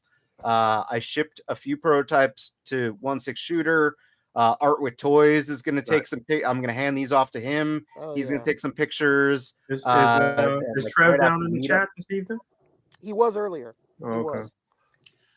Speaking of the chat, that's a good segue. Rick, did you want to? I know we had a super chat that came Yeah, through that earlier. we Any questions did. for the fellas. We had a super chat from one of the young gentlemen of San Diego Comic-Con. Bradley Harper says, B. Harper. This is for Adam. Shout out to B. Harper. This is for Adam and Phil. If fully backed, are hand packs possible in the future? Pointing, gripping, spell casting hands for the djinn and demons, etc. Also, can yellow boots be a stretch goal? I really want to do accessory packs. People have talked about it a lot online, and like I built so much stuff, man. Yeah, but like additional like heads and hands, and like we have like all sorts of ideas. But I love Brad, but at the same point, I hate him because last night he super chatted into making me read the damn names. So Brad, screw you. But damn, a kiss and a slap. That's what you get, Brad. He was one of the people that picked you instead of Augie, huh? Yeah. Yep. Oh my. He's guilty. God. First he's sour and then he's sweet. Well, you guys convinced me. I just ordered one of the vampires. Yes. Thank you. Yeah, I'm trying to decide which one is my favorite. The one I keep going back to, oddly enough, is the drinker. Like, the drinker's dope. And the drinker, and I'll tell you this, Dave, like the drinker is available as both a single figure, or there's a discounted bundle where if you buy 3, you'd knock off a few bucks. So you know what I've been wanting to mention all night is seeing the drinker next to John Constantine. You know what it immediately made me think? If I get that 3-pack and I paint up 2 of the drinkers, I could have a Demons 3 for John Constantine. True. Because the Demons 3 do look like that at times with like those big ears and like the fangs and whatnot.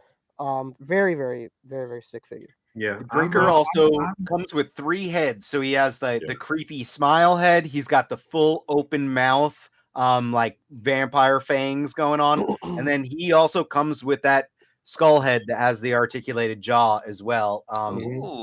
So yeah, there's some opportunities there for customization / like other things you can do with it.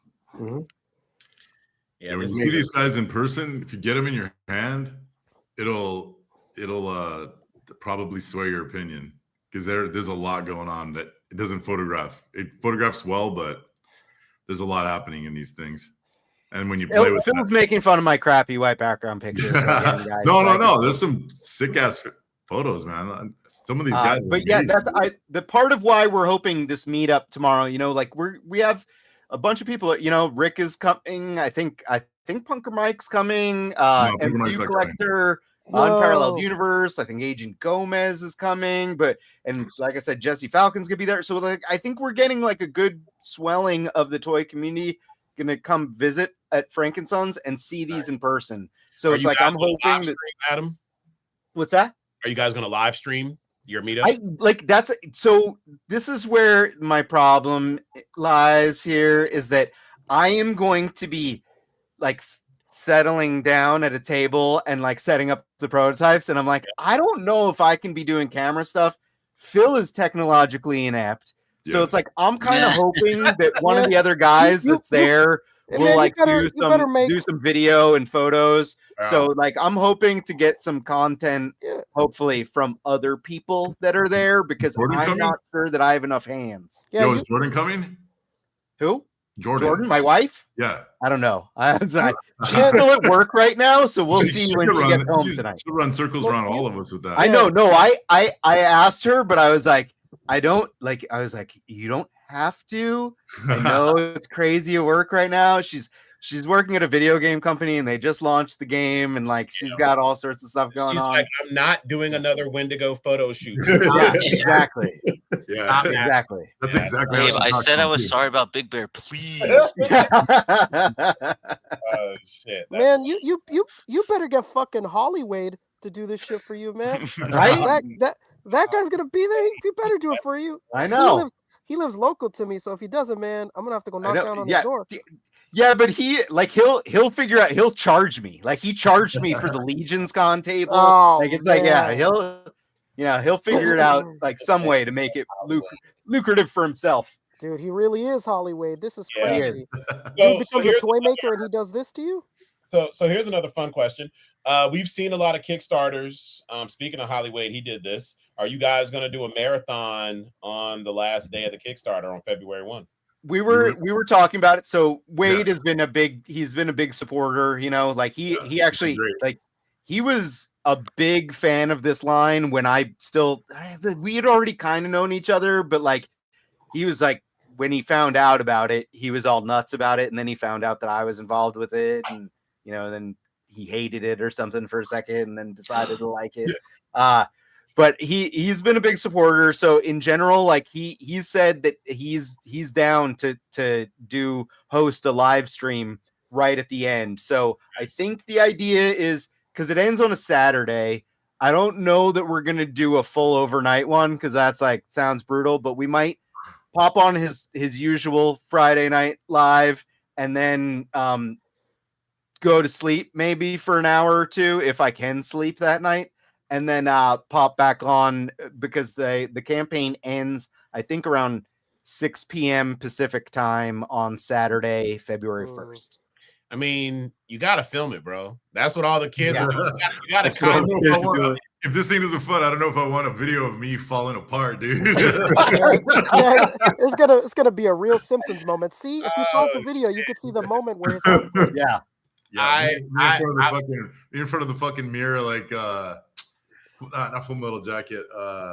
Damn, blew it. Apocalypse Now. Apocalypse Now. You know what? I have faith. I see some people in the chat already saying that you got them sharing the news about the 3-pack for the drinker. Is that the only basic that allows you to do the 3-pack discount? Hate and Rage, the Demon Brothers, are also a discounted 2-pack because they're meant to kind of go together. And what's cool about so there's a bunch of different bundle options if you go through the Kickstarter. Like if you want all the basic figures, you can buy them at a discount. If you want all the deluxe figures, you can buy them at a discount. There is an all-in bundle as well that you get. The all-in bundle for all 9 figures, I think it ends up it breaks down the figures to being pretty darn affordable for all 9. You gotta go do math. Math is hard for me. But the cool thing about it is if you go into the rewards and you pick whichever one you want, if you did want to stack coupons on top of one another, like say you wanted the drinker 3-pack at a discount, you do that as your reward. And then all of those same rewards are also available as add-ons. So you could get Hate and Rage at a discount if you do that as an add-on. So, if you go about this smart and you read some stuff and you look at the prices, you can end up getting multiple items for discounts and, decreasing the price of each individual figure. So there's that. And then I know you guys are probably familiar with D. Blake Makes. He does some awesome signs and stuff. He actually worked up a Cursed Dead logo. We'll probably be adding that as an add-on option. So anyone that does want a Cursed Dead shelf and they want a logo of it, you'll be able to add that on soon. He just shipped it out to me the other day. So as soon as that comes in, I'll take some photos of it and we'll get that going as well. But yeah, there's plenty of stuff if you just kind of dig into our campaign and take a look. Are you gentlemen into packaging? You want to talk about that? Do it. Yeah. Have you guys revealed the images of the packaging? No, we haven't. Yet. Soon, next week probably. Yeah. So the concept of the packaging has always been the same, which is the newer dead, not the demons, but the newer dead guys, like the vampire, the drinker, Dr. Crane. They're all. It's all like Gordy. The Cursed Dead is like an anthology show. Imagine it as like a Tales from the Crypt or something, right? Mm-hmm. And each character has its own movie. So the packaging is going to be old school VHS videotape, where you could pull the door, open it, and see the figure inside, and it'll load out from the bottom. It'll be a little bigger, obviously, and then the old demons, the same exact packaging. It's going to be like an old book, like the Necronomicon. Mm-hmm. So you'll have your 2 sides. Each one is the same packaging buck, but you have the VHS and you have the old book. So it'll be similar to like the Marvel Legends VHS packaging that they did for like X-Men and Spider-Man, in that they'll be like the same proportions but slightly oversized because they have to fit the figures inside. Yeah. But they have that window box thing that like NECA and Monster Force have, so you'll be able to open it up and see the figures, but also close it and it looks like either old book or 80s VHS. So that's, we have designed, we have one pretty far along for the VHS style, so we're probably going to be teasing that packaging option later in the week, but it's collector friendly. I'm an opener, like I open everything. I usually recycle packaging. Like Hasbro gets me for some of the vintage like retro carded stuff, and I have those hanging up around the room, but for the most part I like opening stuff. We know that some people like to keep stuff in the box or like to take it out of the box, mess with it, and put it back in the box. Yeah. Like some guys that do this podcast that have terrible haircuts. Oh, sorry, it's just kidding, Fabio. Love you. Miss you. Yeah. In general, like the idea is to keep it collector friendly. So it'll be cool looking packaging. So if you want to keep it in there or if you want to store it in there, you can. Otherwise, open up the figure, recycle the packaging. I'm cool with that too. Yeah, I was just gonna say, did Phil take this from his Happy Meal days? Back in the day, there was these like Disney Happy Meal toys that came in a VHS box that like looked like the Disney VHSs. No, I mean, how long I worked on a lot of those, a lot of the Disney stuff. I didn't see that. Phil worked on some of my favorites, the Muppet Babies. I loved those. That is insane. Yeah, when I heard that the other day. Yeah, I did a lot. Yeah, did all the Disney stuff. But the packaging idea is I've seen it done, but it's like it's such a cool idea, man. I've always I mean, I'm someone that like I'm old. I used to go to VHS store. I used to go rent VHSs from, you know, the wild Asian dude that would like rent me absolutely insane R-rated movies and I was like 12 and 13. Like, yeah, going that video guy. Yeah, I had the guy. Dude. I know him. Yeah, going to the independent video shop was the only place where you'd find like crazy anime, like Urotsuki Doji, and like all these weird horror films. Yeah, and they wouldn't. There was a local video place in my town that everybody was obsessed with going to for a whole year because it was the only place that had Cannibal Holocaust. Oh yeah, dude, I rented that. My guy was Mr. Lee. He was awesome. Oh man, yeah, we all got in trouble at school because somebody brought it to school like see, he really does have it, and we got in insane trouble. The police came and they're like, "Where'd you get this tape?" What? And we didn't want to rat out the fucking video guy, and we were like, we just found it on the street. Hilarious. Dude, the cops came for real? Because it was, you know, we were like freshmen. We were like freshmen, and it was like an R-rated film. And it was like an insane cover. If you ever I remember the girl with the spear. And they were like, "What the fuck is this?" And we were like, "Oh, we don't know. Like, we don't know what this is." I got one from him that was like still to this day. I only like super horror weirdo nerds know about it. It's called Street Trash. And it looks like they tried to remake it recently because I found it online, a newer version. Yeah. So yeah, the OG Street Trash. If you guys haven't seen that, it is an insane movie. Look it up. So they get I don't know if I recommend you following any of his advice for some I'm about to look it up. Dude, the premise is they get toxic waste in liquor bottles, and all the local homeless guys drink this stuff and turn into monsters. Dude, that is a genius concept. USA back in the day. But the problem is it melts them eventually. Oh, this looks crazy. The cover looks insane. Yeah, the cover of the toilet. That's the dude that melts into the toilet. That happens after I get Taco Bell. Yeah, dude. With this and watch it. Hey, I want to say something really quick. So I've been looking at the scroll. Y'all are insane because I think my favorite character may be Dr. Crane. You guys did a Kickstarter and you have an asymmetrical figure in your Kickstarter with no reusable parts, right? Of the other figures. Yeah. What I did was, I know that was insane. That's insane. That's fucking awesome, though. But I made it modular so that it fits on the skinny body, right? You just remove you build it without the arm, right? Those parts right there click onto the back of it. So you're still using the same body, but you're same base body. Yeah, you have the same base body, but you're clicking on these parts. So this arm is a lot of like clickable parts. It's not. There's only Bill one. did it with, so it has all the articulation, but he did it with manufacturing it in mind in the smartest way possible. So all the pieces will move, but they're like pop-in pieces. So you don't have to engineer. You don't have to like. It's not going to be impossible for them to build it. So does any of that modularity transfer over to any of the other figures in the line that you can? No. It's more. This is the one I wanted, man. Okay. Well, we like this. So like this is like kind of like delves into like the thing like where we're talking like body horror stuff and like mutants, and Dr. Crane and like our two doctors are kind of like, you know, they were human and they conducted experiments. The 50s, you know, the 50s. Yeah. So yeah, Dr. Scante has like 50, like crazy 50s sci-fi vibes.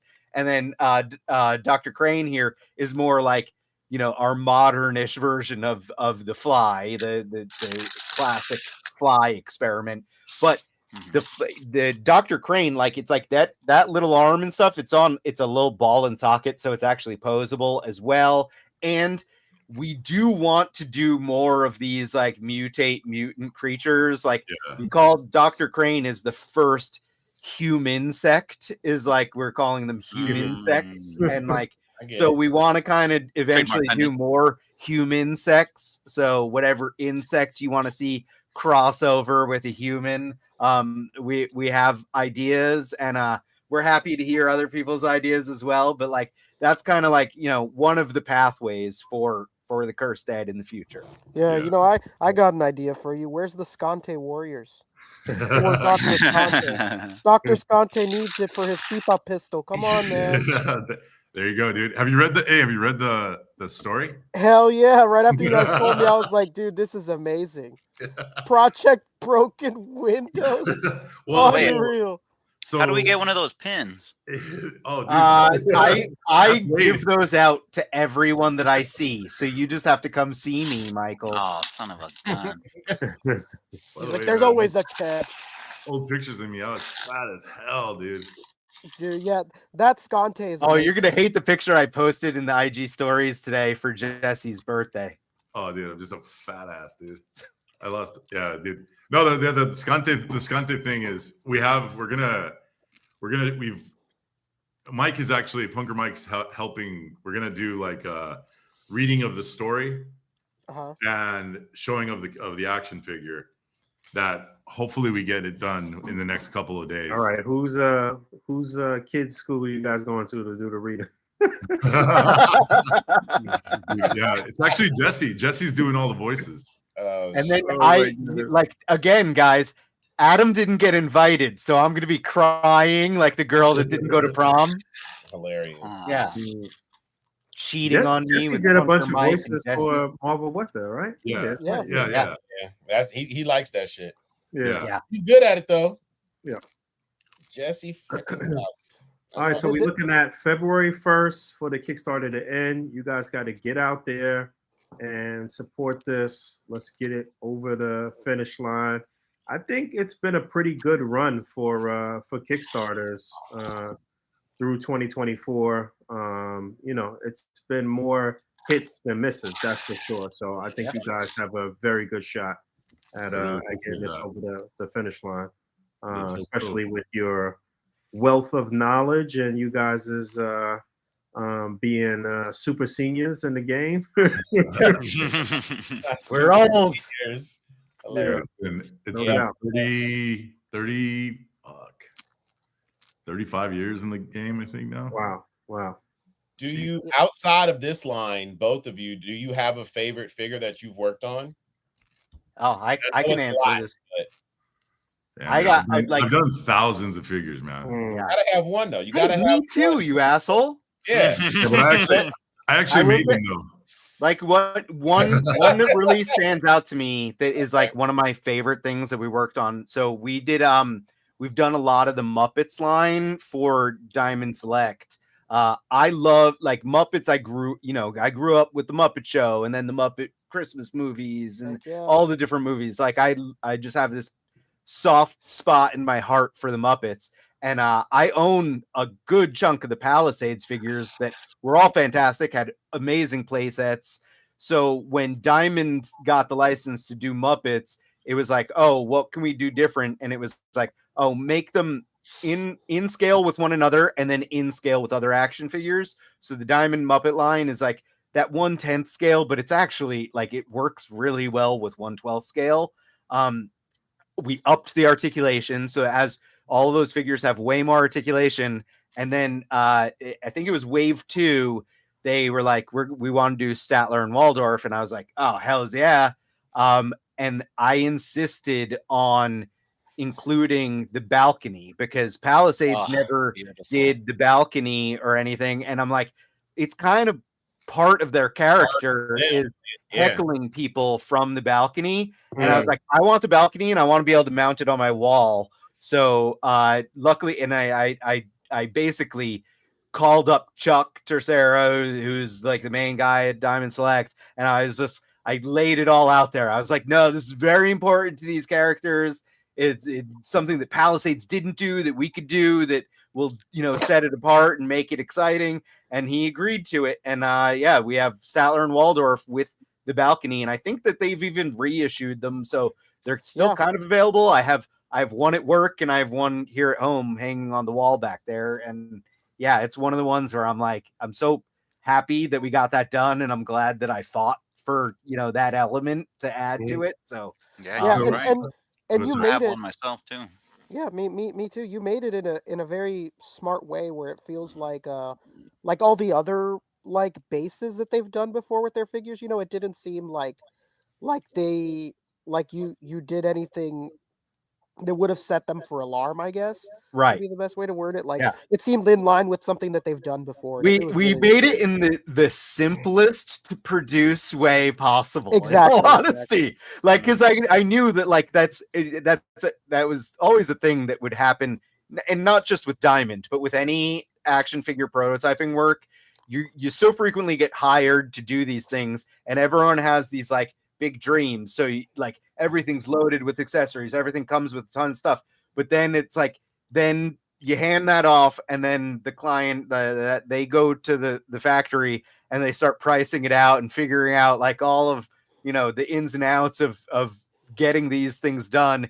And that's when they start Xing out like, no, this set of hands or this accessory is gone, and this, we're gonna simplify the paint job on this, and that happens after the fact where Phil and I are usually no longer in the picture and we don't get to be involved in that decision making. Right. So I'm just really glad that it made it all the way through, and it's part of like, we designed it. It's like, it's mostly a hollow piece, but it is like a diorama element. Like it's straight up like, it's the top of the balcony, the floor of the balcony, that's got the wall, and you can sit the chairs in there, and they're both in there. And it's like, I'm just super happy that it came out so good. Yeah, I love it. It sits in the corner of my room, and they just judge me. Yeah, it's just judge exactly.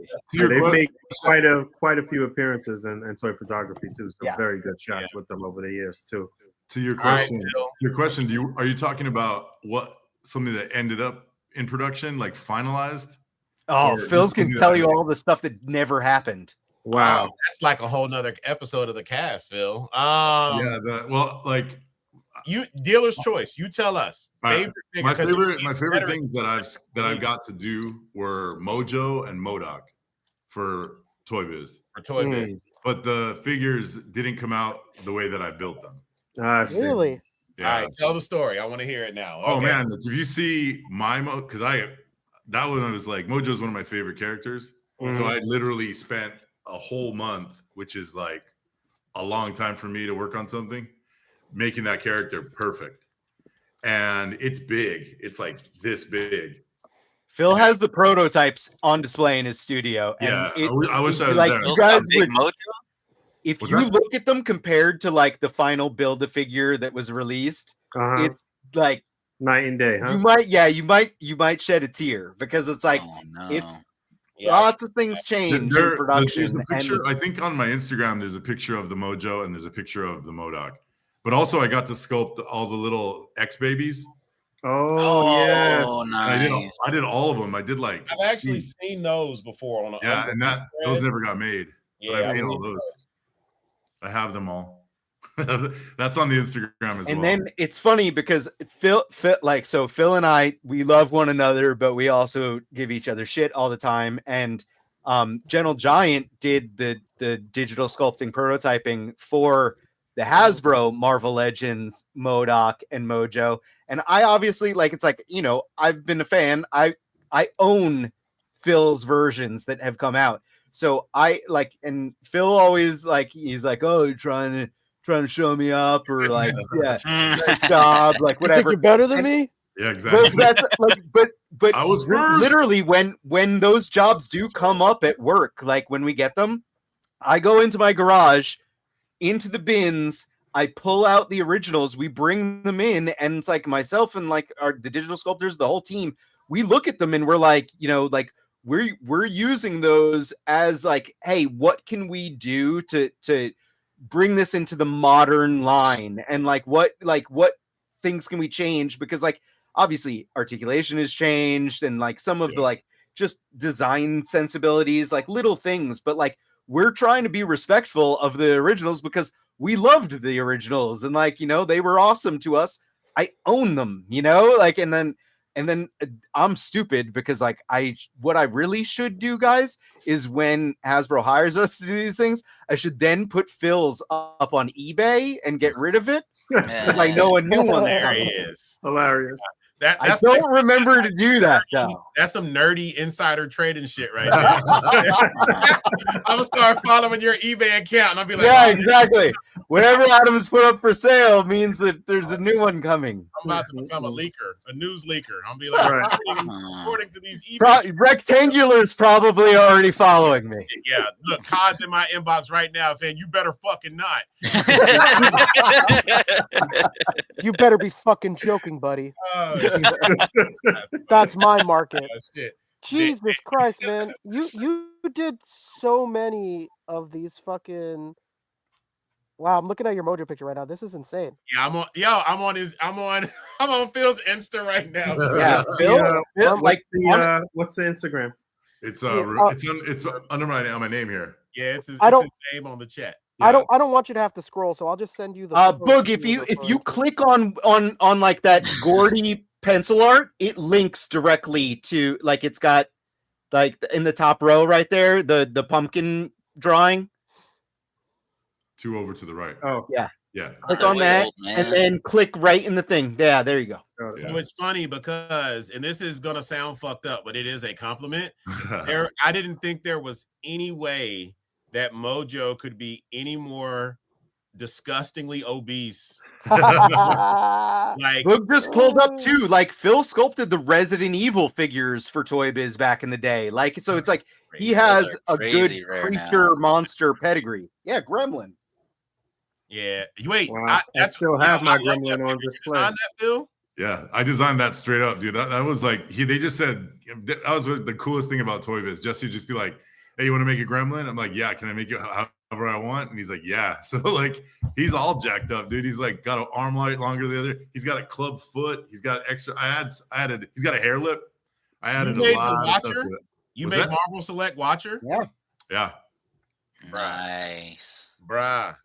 Wow. The Thanos, that's a popular one. The Diamond Select Thanos. Yes. Oh, I did that. I can't believe you made fucking Monkey Man. Yeah, I've been trying to build Monkey Man for There's Biker Mice from Mars. Almost 2 decades at this point. What do you think of the nacelle Biker Mice? They're cool. I mean, I did this that was 94, 95. These guys. Yeah, gigantic ones. Yeah, I had them too. I still have my childhood ones as we speak. These are the giant ones. Those were 12. Those are 10 inches or something. They're big. Yeah, they're huge. Yeah, they're fucking huge. These ones. Those are hard to find, man. I don't have those. Yeah. That's the first thing I ever sculpted right there. There's Mojo's head. Yeah, bro. That's nice. Yeah, ours didn't look anything like that. No, exactly. Like you can see when Phil is posting these like resin castings or wax sculpts or clay sculpts, like you could see how different stuff is when it goes through production. And it's like a lot of these are prototypes that Phil's pictured that were resin castings and then were painted by Eddie Wires, who was a close friend of ours that passed away many years ago, but he was like really held in high regard in the toy industry as a painter. And it's crazy when you look at these prototypes and they look so much nicer than what, eventually you were able to buy. But at the same point, it's like that's what happened Look in at that manufacturing Mojo, back then. and thing. Like that's now, wild, right? Yeah. So, and it's this big. The belly that's is huge. So what's really cool, knowing that you guys, again, talking to OGs in the industry, is the feels and the nostalgia that you get as collectors who've also been around for a while. And it's like just looking through your catalog takes me back to like some of the earlier days when I started collecting. And it's like to be able to talk to you now, and Adam, I have the luxury of calling you one of my friends in the industry. You and I check in. Yeah, thank you. But yeah, Adam, so I've known you for a while. So again, Phil, meeting you for the first time, and I'm sure that our viewers are kind of having the same moment right now. It's just kind of crazy to just see you be so humble, both of you, about all the work that you've done and things that you've created and things. I love this shit, dude. Yeah, this is like, it's a really cool job that we do, and we live paycheck to paycheck, guys. I mean, so it's not that extravagant and cool. It's like, it's something we're just passionate about, and we get to do art for a living, So it's like, we are not a very bright guy. That is the life of an artist. I'm not a very bright guy. I'm not qualified for very much, man. If it wasn't this, I'd probably be selling drugs again. Hey, that East LA came out so quick just now. Hey, that's funny as fuck. He would be fueling the Scante Warriors. Years of abuse. Years of abuse. Damn, I cannot believe you designed the Avatar: The Last Airbender Boomy figure. That's amazing. Oh yeah, that Boomy was awesome too. Dude, I love that Boomy. I still have my old one. I still have it. Wow, this MODOK is very different. You're right. Hey, wait, let me see. I didn't get to the MODOK yet. Yeah, they're all in our Facebook chat. I'm linking them so that you guys don't have to scroll if you don't want to. Okay. Unreal. Back there's an old. If you click back one more, go back to the pictures. You could see the Earthworm Jim clay. Like that's an old school clay right there, dude. That's like you had to. That's why he had seen better days. Yeah. I ripped that from Varner posted it. Yeah, well, like it's like you like that's the big thing is like Phil was 17 years old sculpting the Playmates Ninja Turtles toys that like literally I remember myself and my younger brother going to KB Toys, seeing Ninja Turtles toys on the shelf, not knowing what they were because the cartoon hadn't even aired yet. Yeah. And we were like, oh, which ones should we get? And like me and my brother arguing over them and like bring them home. And it's like, like I was a little kid playing with toys that Phil was already sculpting. And he's not like, I gave him shit for being old. He's only a couple years older than I am. He was just doing this since he's a child, like, no, don't say that. Child labor. I was of age. So have they've been releasing the old Ninja Turtle stuff? Is any of your work back on the shelves right now because of that? He still works for Playmates. The first figures I ever did start to finish were Transforming Rocksteady and Bebop. Okay, and those were just out not too long ago. Yeah, so I did those. Nice. All the superhero turtles, I did most of those guys. I saw those come out. I just did the toys for the new movie. Yeah, I saw that on your I did those the turtles, and I did Rocksteady and Bebop. Hey, you know what? One question I have for you, because I did the stupid thing of going way too far on your Instagram. Dude, so in 2014, Phil, you have a bar napkin drawing of a little skeleton with a sombrero, and he's fat. He's Yes. fat. His name is Bar Napkin Gordito. Yeah. Did you see that there's a figure that looks just like this right now? No. Yeah, there's a figure on Big Bad Toy Store called the Dungeon Adventure Bony Bits, and he's a big fat like skeleton guy. You put a sombrero on him, and this is your design. This is crazy. Man, they're yanking his Dude, designs from 2014. Dude, they're yanking your shit, man. I'm looking at I looked at that bar napkin. I was like, oh man, did Phil design?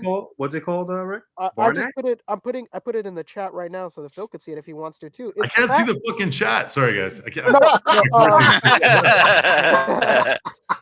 It's right on the front page of. Okay, I see it. Yeah. Oh shit, that's pretty close, dude. It's super close to your design. I was like, what the fuck? This is really close. Oh, dude, you want to see? Okay, can I give me a second? I'll show you something. Oh man, wait. Shit that's at Phil's house, and the greatest part is that Phil is he keeps doing these streams, and I'm like, what did you pick like the area where there's nothing going on behind you to do these streams? It's not my studio, dude. I know. All right, so check this out. This is the rat freak. Oh hell This is yeah! the rat freak that I sculpted. God, 15 years ago, right? It got produced by a company called Johnzo Toys, right? I got paid very little, but I got to meet Ed Big Daddy Roth. Cool, right? That's amazing. He didn't say a fucking. Is that the one that came with like a little car that he sat in? It came with the skateboard, right? Yeah, So this thing. See it right here? Go to eBay, not eBay, Amazon. Type in Rat Fink toy. Somebody literally took my thing and like. It's a knockoff. Yeah, I was just. That's funny that you show that because like I have that knockoff. I bought it off of AliExpress. Wow. Yeah, they just knock it out. I mean, I've had a lot of my stuff get knocked off. That's just the way it goes. Wow.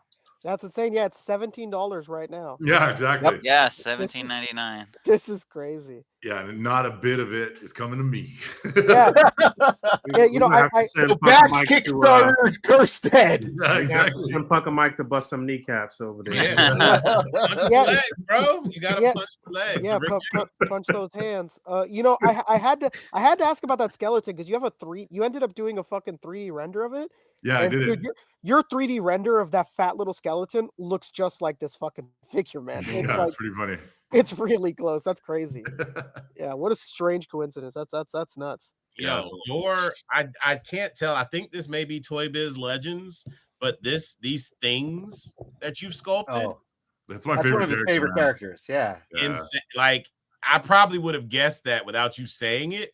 The attention to detail in the cracks in the rock, bro. Yeah. I got it down to. Bill actually sculpted a thing for Gentle Giant Studios because Gentle Giant Ltd. Right? You did the thing mini. Oh yeah. The one where you're going like this. Yeah.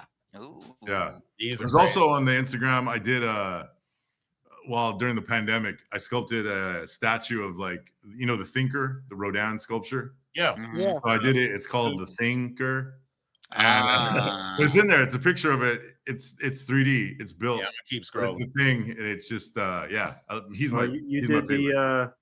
the Marvel's Select Brood. Wait, is that Marvel? Yeah. Yeah, it was right. Yeah. Well, that is we built like army builders. So like we did the Brood, we did the Hellfire Club, we did all these characters. Not me, but me and Cortez.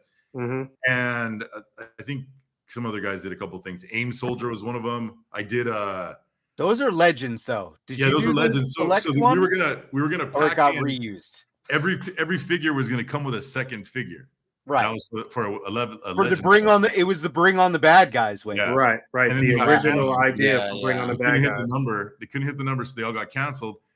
And two of the figures that I did, which was the Brood and the Hydra Soldier. No. It was the guys with the big ears. Scrolls. Oh, Scrolls. Oh, So Scrolls. they took two of those figures, they scaled them up a little bit, and they released them through Diamond Select. Yeah. That those Brood figures still hold up. I still use them on display sometimes. Yeah. They look like the drawing, right? That was my whole thing. Is I was like, again, I love that character, so I was like, I had those comics as a kid, so I was like, man, I'm gonna make it look exactly like I remember. Yeah, no. So that when you look at it, you're like, yeah, I know like exactly what that is. All right, so Phil, I'm gonna give you a little bit of free unsolicited money-making advice, my brother. Okay. I got Scrolling through your Insta. I'm looking at your booty bumpers. They're produced. Phil, fuck being produced. You need to be contacting Megan Thee Stallion's people. Yeah, dude, I thought about all that. Contacting Cardi B's people. Yeah. Because if you can get them to lend their likeness to your booty bumpers, it's over. To the moon. They were, because like imagine they like stole those at shows and shit. Kickstarter, and it failed. Yeah. No, wait. What year did this come out? Oh, geez. Yeah, Phil was ahead of his time. That's the problem. He's like 12 years ago. Right now. You were 12 years. You were 12 at least 10 years ago, right? Nah. Yeah. Oh yeah, for sure. Run it back. Run it back. Re-release it now. Add a little bit more melanin to these ladies in your booty bumper line. And there's everybody was represented. There's one of everybody in there. See, you were forward thinking too, bro. Yeah, of course. Take this photo. Take one of the ones where you got a chocolate booty bumper. I already have it. Tag Megan Thee Stallion on it and tag Cardi B on it. Game over. All right. Tell you, run it back. If this was 10 years ago, run it back right now. If you want to go with the deep cut, the African American lady that I painted, I had her with a pink bob, like a adult film star. I believe her name is Pinky. You gotta be shy around these parts, bro. Everyone knows exactly. It's like, oh, we masturbate too. I was paying homage to a very talented young lady. We just went A.C.B.A. after dark real fast. Yeah. Look, everybody in the chat was like, Pinky. Pinky. It's like my username is even funnier right now, guys. Oh my god. Oh my god. Of her body of work. Hey, real talk though. Everybody, go get the Curse Dead. I did place my order. It is I will say, and I hope everybody else has this experience that I just had. I just did my order. I started out and I was like, all right, I'm gonna get the 3-pack because I like that Adam shared that. That's a good entry point for me. And then I was like, but damn, if I get the 3-pack and then they do fuck around and release Mephisto, I want more demons. So I'm gonna go ahead and get the Jinn. But then I was like, well, damn, now I got the Jinn, I got the 3-pack. Adam said there's a 2-pack for Hate and Rage. I might as well get them too.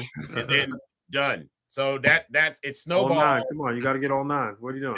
You know what? You have most of them. You might as well get the whole set. I'm upstairs. I'm on the booty and be like, baby, my birthday. Let me get Dr. Green, babe. I have produced it. I have a couple boxes. I was trying to tell Phil that like he should figure out how many he has, and we should put them on available as add-ons so they can get a booty bumper along with their head. I'm gonna holler at you after the stream. All right. Let me help you get rich with booty bumpers, bro. All right. Like we gonna talk. Adam, I can definitely. He knows. Definitely see it. Adam knows. We gonna make booty bumpers because it don't even. You could go into like adult film stars too. It don't have to just be rappers. Right. Over. That's. Oh, no, I thought you know that I come from through all of this toys. When I launched the thing, man. We got a lot of. I mean, especially because of the times, it was like we got a lot of shit for it. In fact, not politically correct back then. In fact, I wanted to get a design patent on it, right? Because it's totally different. It's a bobblehead, but it's not. It's all in it. I changed the angles on things and whatever. The patent office said, no, this is offensive. The woman that got my claim said, no, this is offensive. I don't want this. We're not going to give you a patent. My patent attorney was an old head, and he was like, I've never heard of this before. Like, this is weird. Like, they're giving you deny a patent. That's crazy. Well, exactly. I was like, they have a patent for the fucking gas chamber and like the electric chair. Like those are way more. Those are offensive. That's offensive. The murder machines are fine, but we draw the line. Exactly. Between, You can do a murder machine. A jiggly butt? Yeah, not exactly. cool. You've crossed the line, Ramirez. Crossed the line. Exactly. So I fought it until the dude died. Oh my god! That's how long he fought it. Damn. You killed this man over this? This dude went to hell for you, man. That's the origin of the cursed dead, guys. Yeah. Shout out. We done hit every angle on this stream. Mob shit, porno. We dug deep. But yeah, man, February 1st. Yeah, February 1st. Dead is going to end. So you need to get in your pledge before then. Let's help these guys get over let's help some OGs do something brand new, man. Really appreciate it, man. You know, appreciate you guys. And I will say this, if you guys do end up doing the marathon, holla at Boog. A.C.B.A. will do something to support you guys. For sure. Appreciate that, man. Yeah, no, you know I love you guys, so I'm down. We'd be happy to pop back on, especially like it's like right at the end. You know what I'll do? I'll just go to Wade's house and make him uncomfortable. He's like 15 minutes away from me, so I'll just sit there and like, hey, I don't like people at my house. That's fair. Yeah, it's perfect. It's perfect. Oh my god. All right, give us some final pitches and some plugs and let everybody know where they can go. Obviously, we've been showing the Kickstarter, but you know, it's different when it's coming from you guys. We're literally, you can find the Cursed Dead pretty much everywhere. So we have our website, thecurseddead.com. That's got links to pretty much everything. It's got links to the Kickstarter campaign. It has links to our we have a Facebook page, we have a Facebook group, we have an Instagram account where we're posting everything. And then we started a YouTube page also. And our YouTube page, like we have some video content, like the turntable videos and everything. But the main point of our YouTube page is we're saving playlists. So every one of our live streaming appearances, including this one, we're saving into a playlist. So that way people can go and they can watch any of the past live streams they want to. So it's all available there, like kind of an easy to find spot. And then, what we were talking about earlier, like if you pledge now, you get your pledge in, you don't get charged until Saturday, February 1st, when, knock on wood, the campaign is a success. So you get your pledge in, you can change it at any point, add figures, take figures away, whatever you want.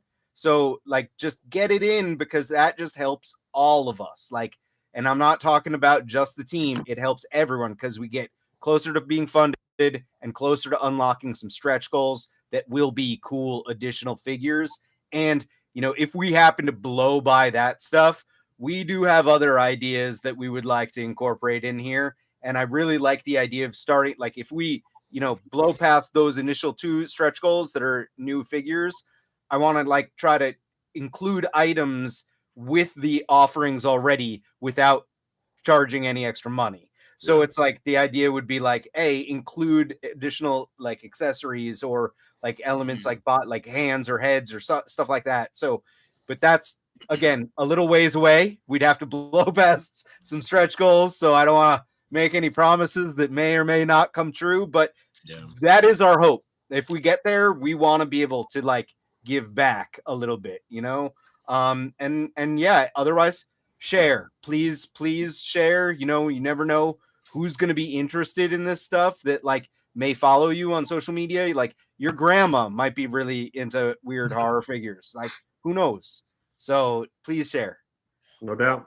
These are for grandma, 100%. Totally for grandma. 100% for grandma.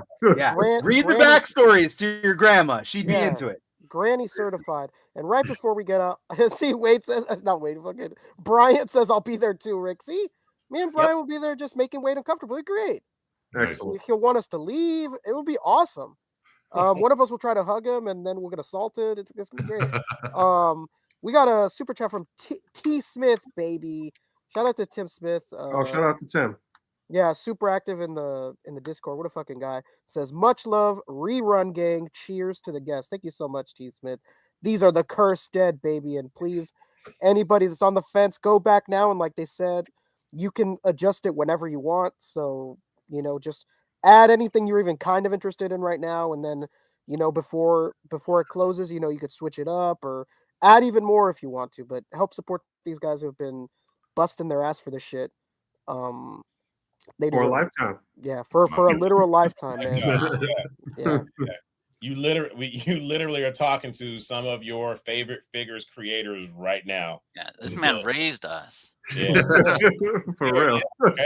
If you ever had a Disney McDonald's toy, he was responsible probably. So where was your dad? Who knows? But he was there all the time. So yeah, Phil is your absentee father. There you go. Right. That's basically what we're all saying. I'm your mom's boyfriend. Dad. All right. We almost at the top of the hour here. If you guys got any other plugs y'all wanna No, man. Thank you for having us. This is fun. Yeah, actually, man. This was real fun. Again, like hopefully we could have you guys on again, like right before it ends, or we could piggyback on Wade's stream or somebody else's stream or whatever. But we definitely want to help you guys. I think timing wise too, you guys usually go right before him, and we've been like Phil's been like, are you serious? You keep booking me back-to-back streams, and I'm like, yeah, I'm booking you in back-to-back streams. So it's like right at the end, as long as we're not in tiers, we could potentially do a back-to-back thing, all sorts of stuff. Like all the toy community here. Let's do it. Dark. It will get very dark. He's just gonna end the night with. He's gonna end the night with. You know what? I didn't even want to make these things anyways.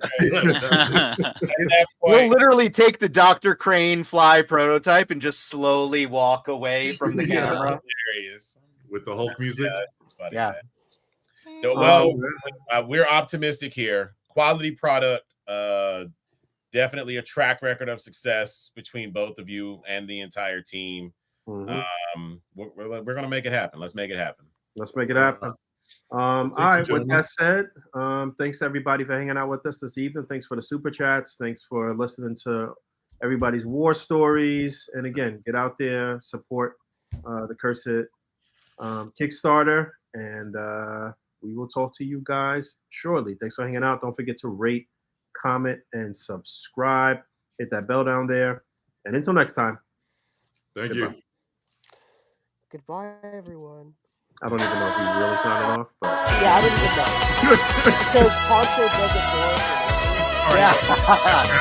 I'm easy. Except for sometimes we just make it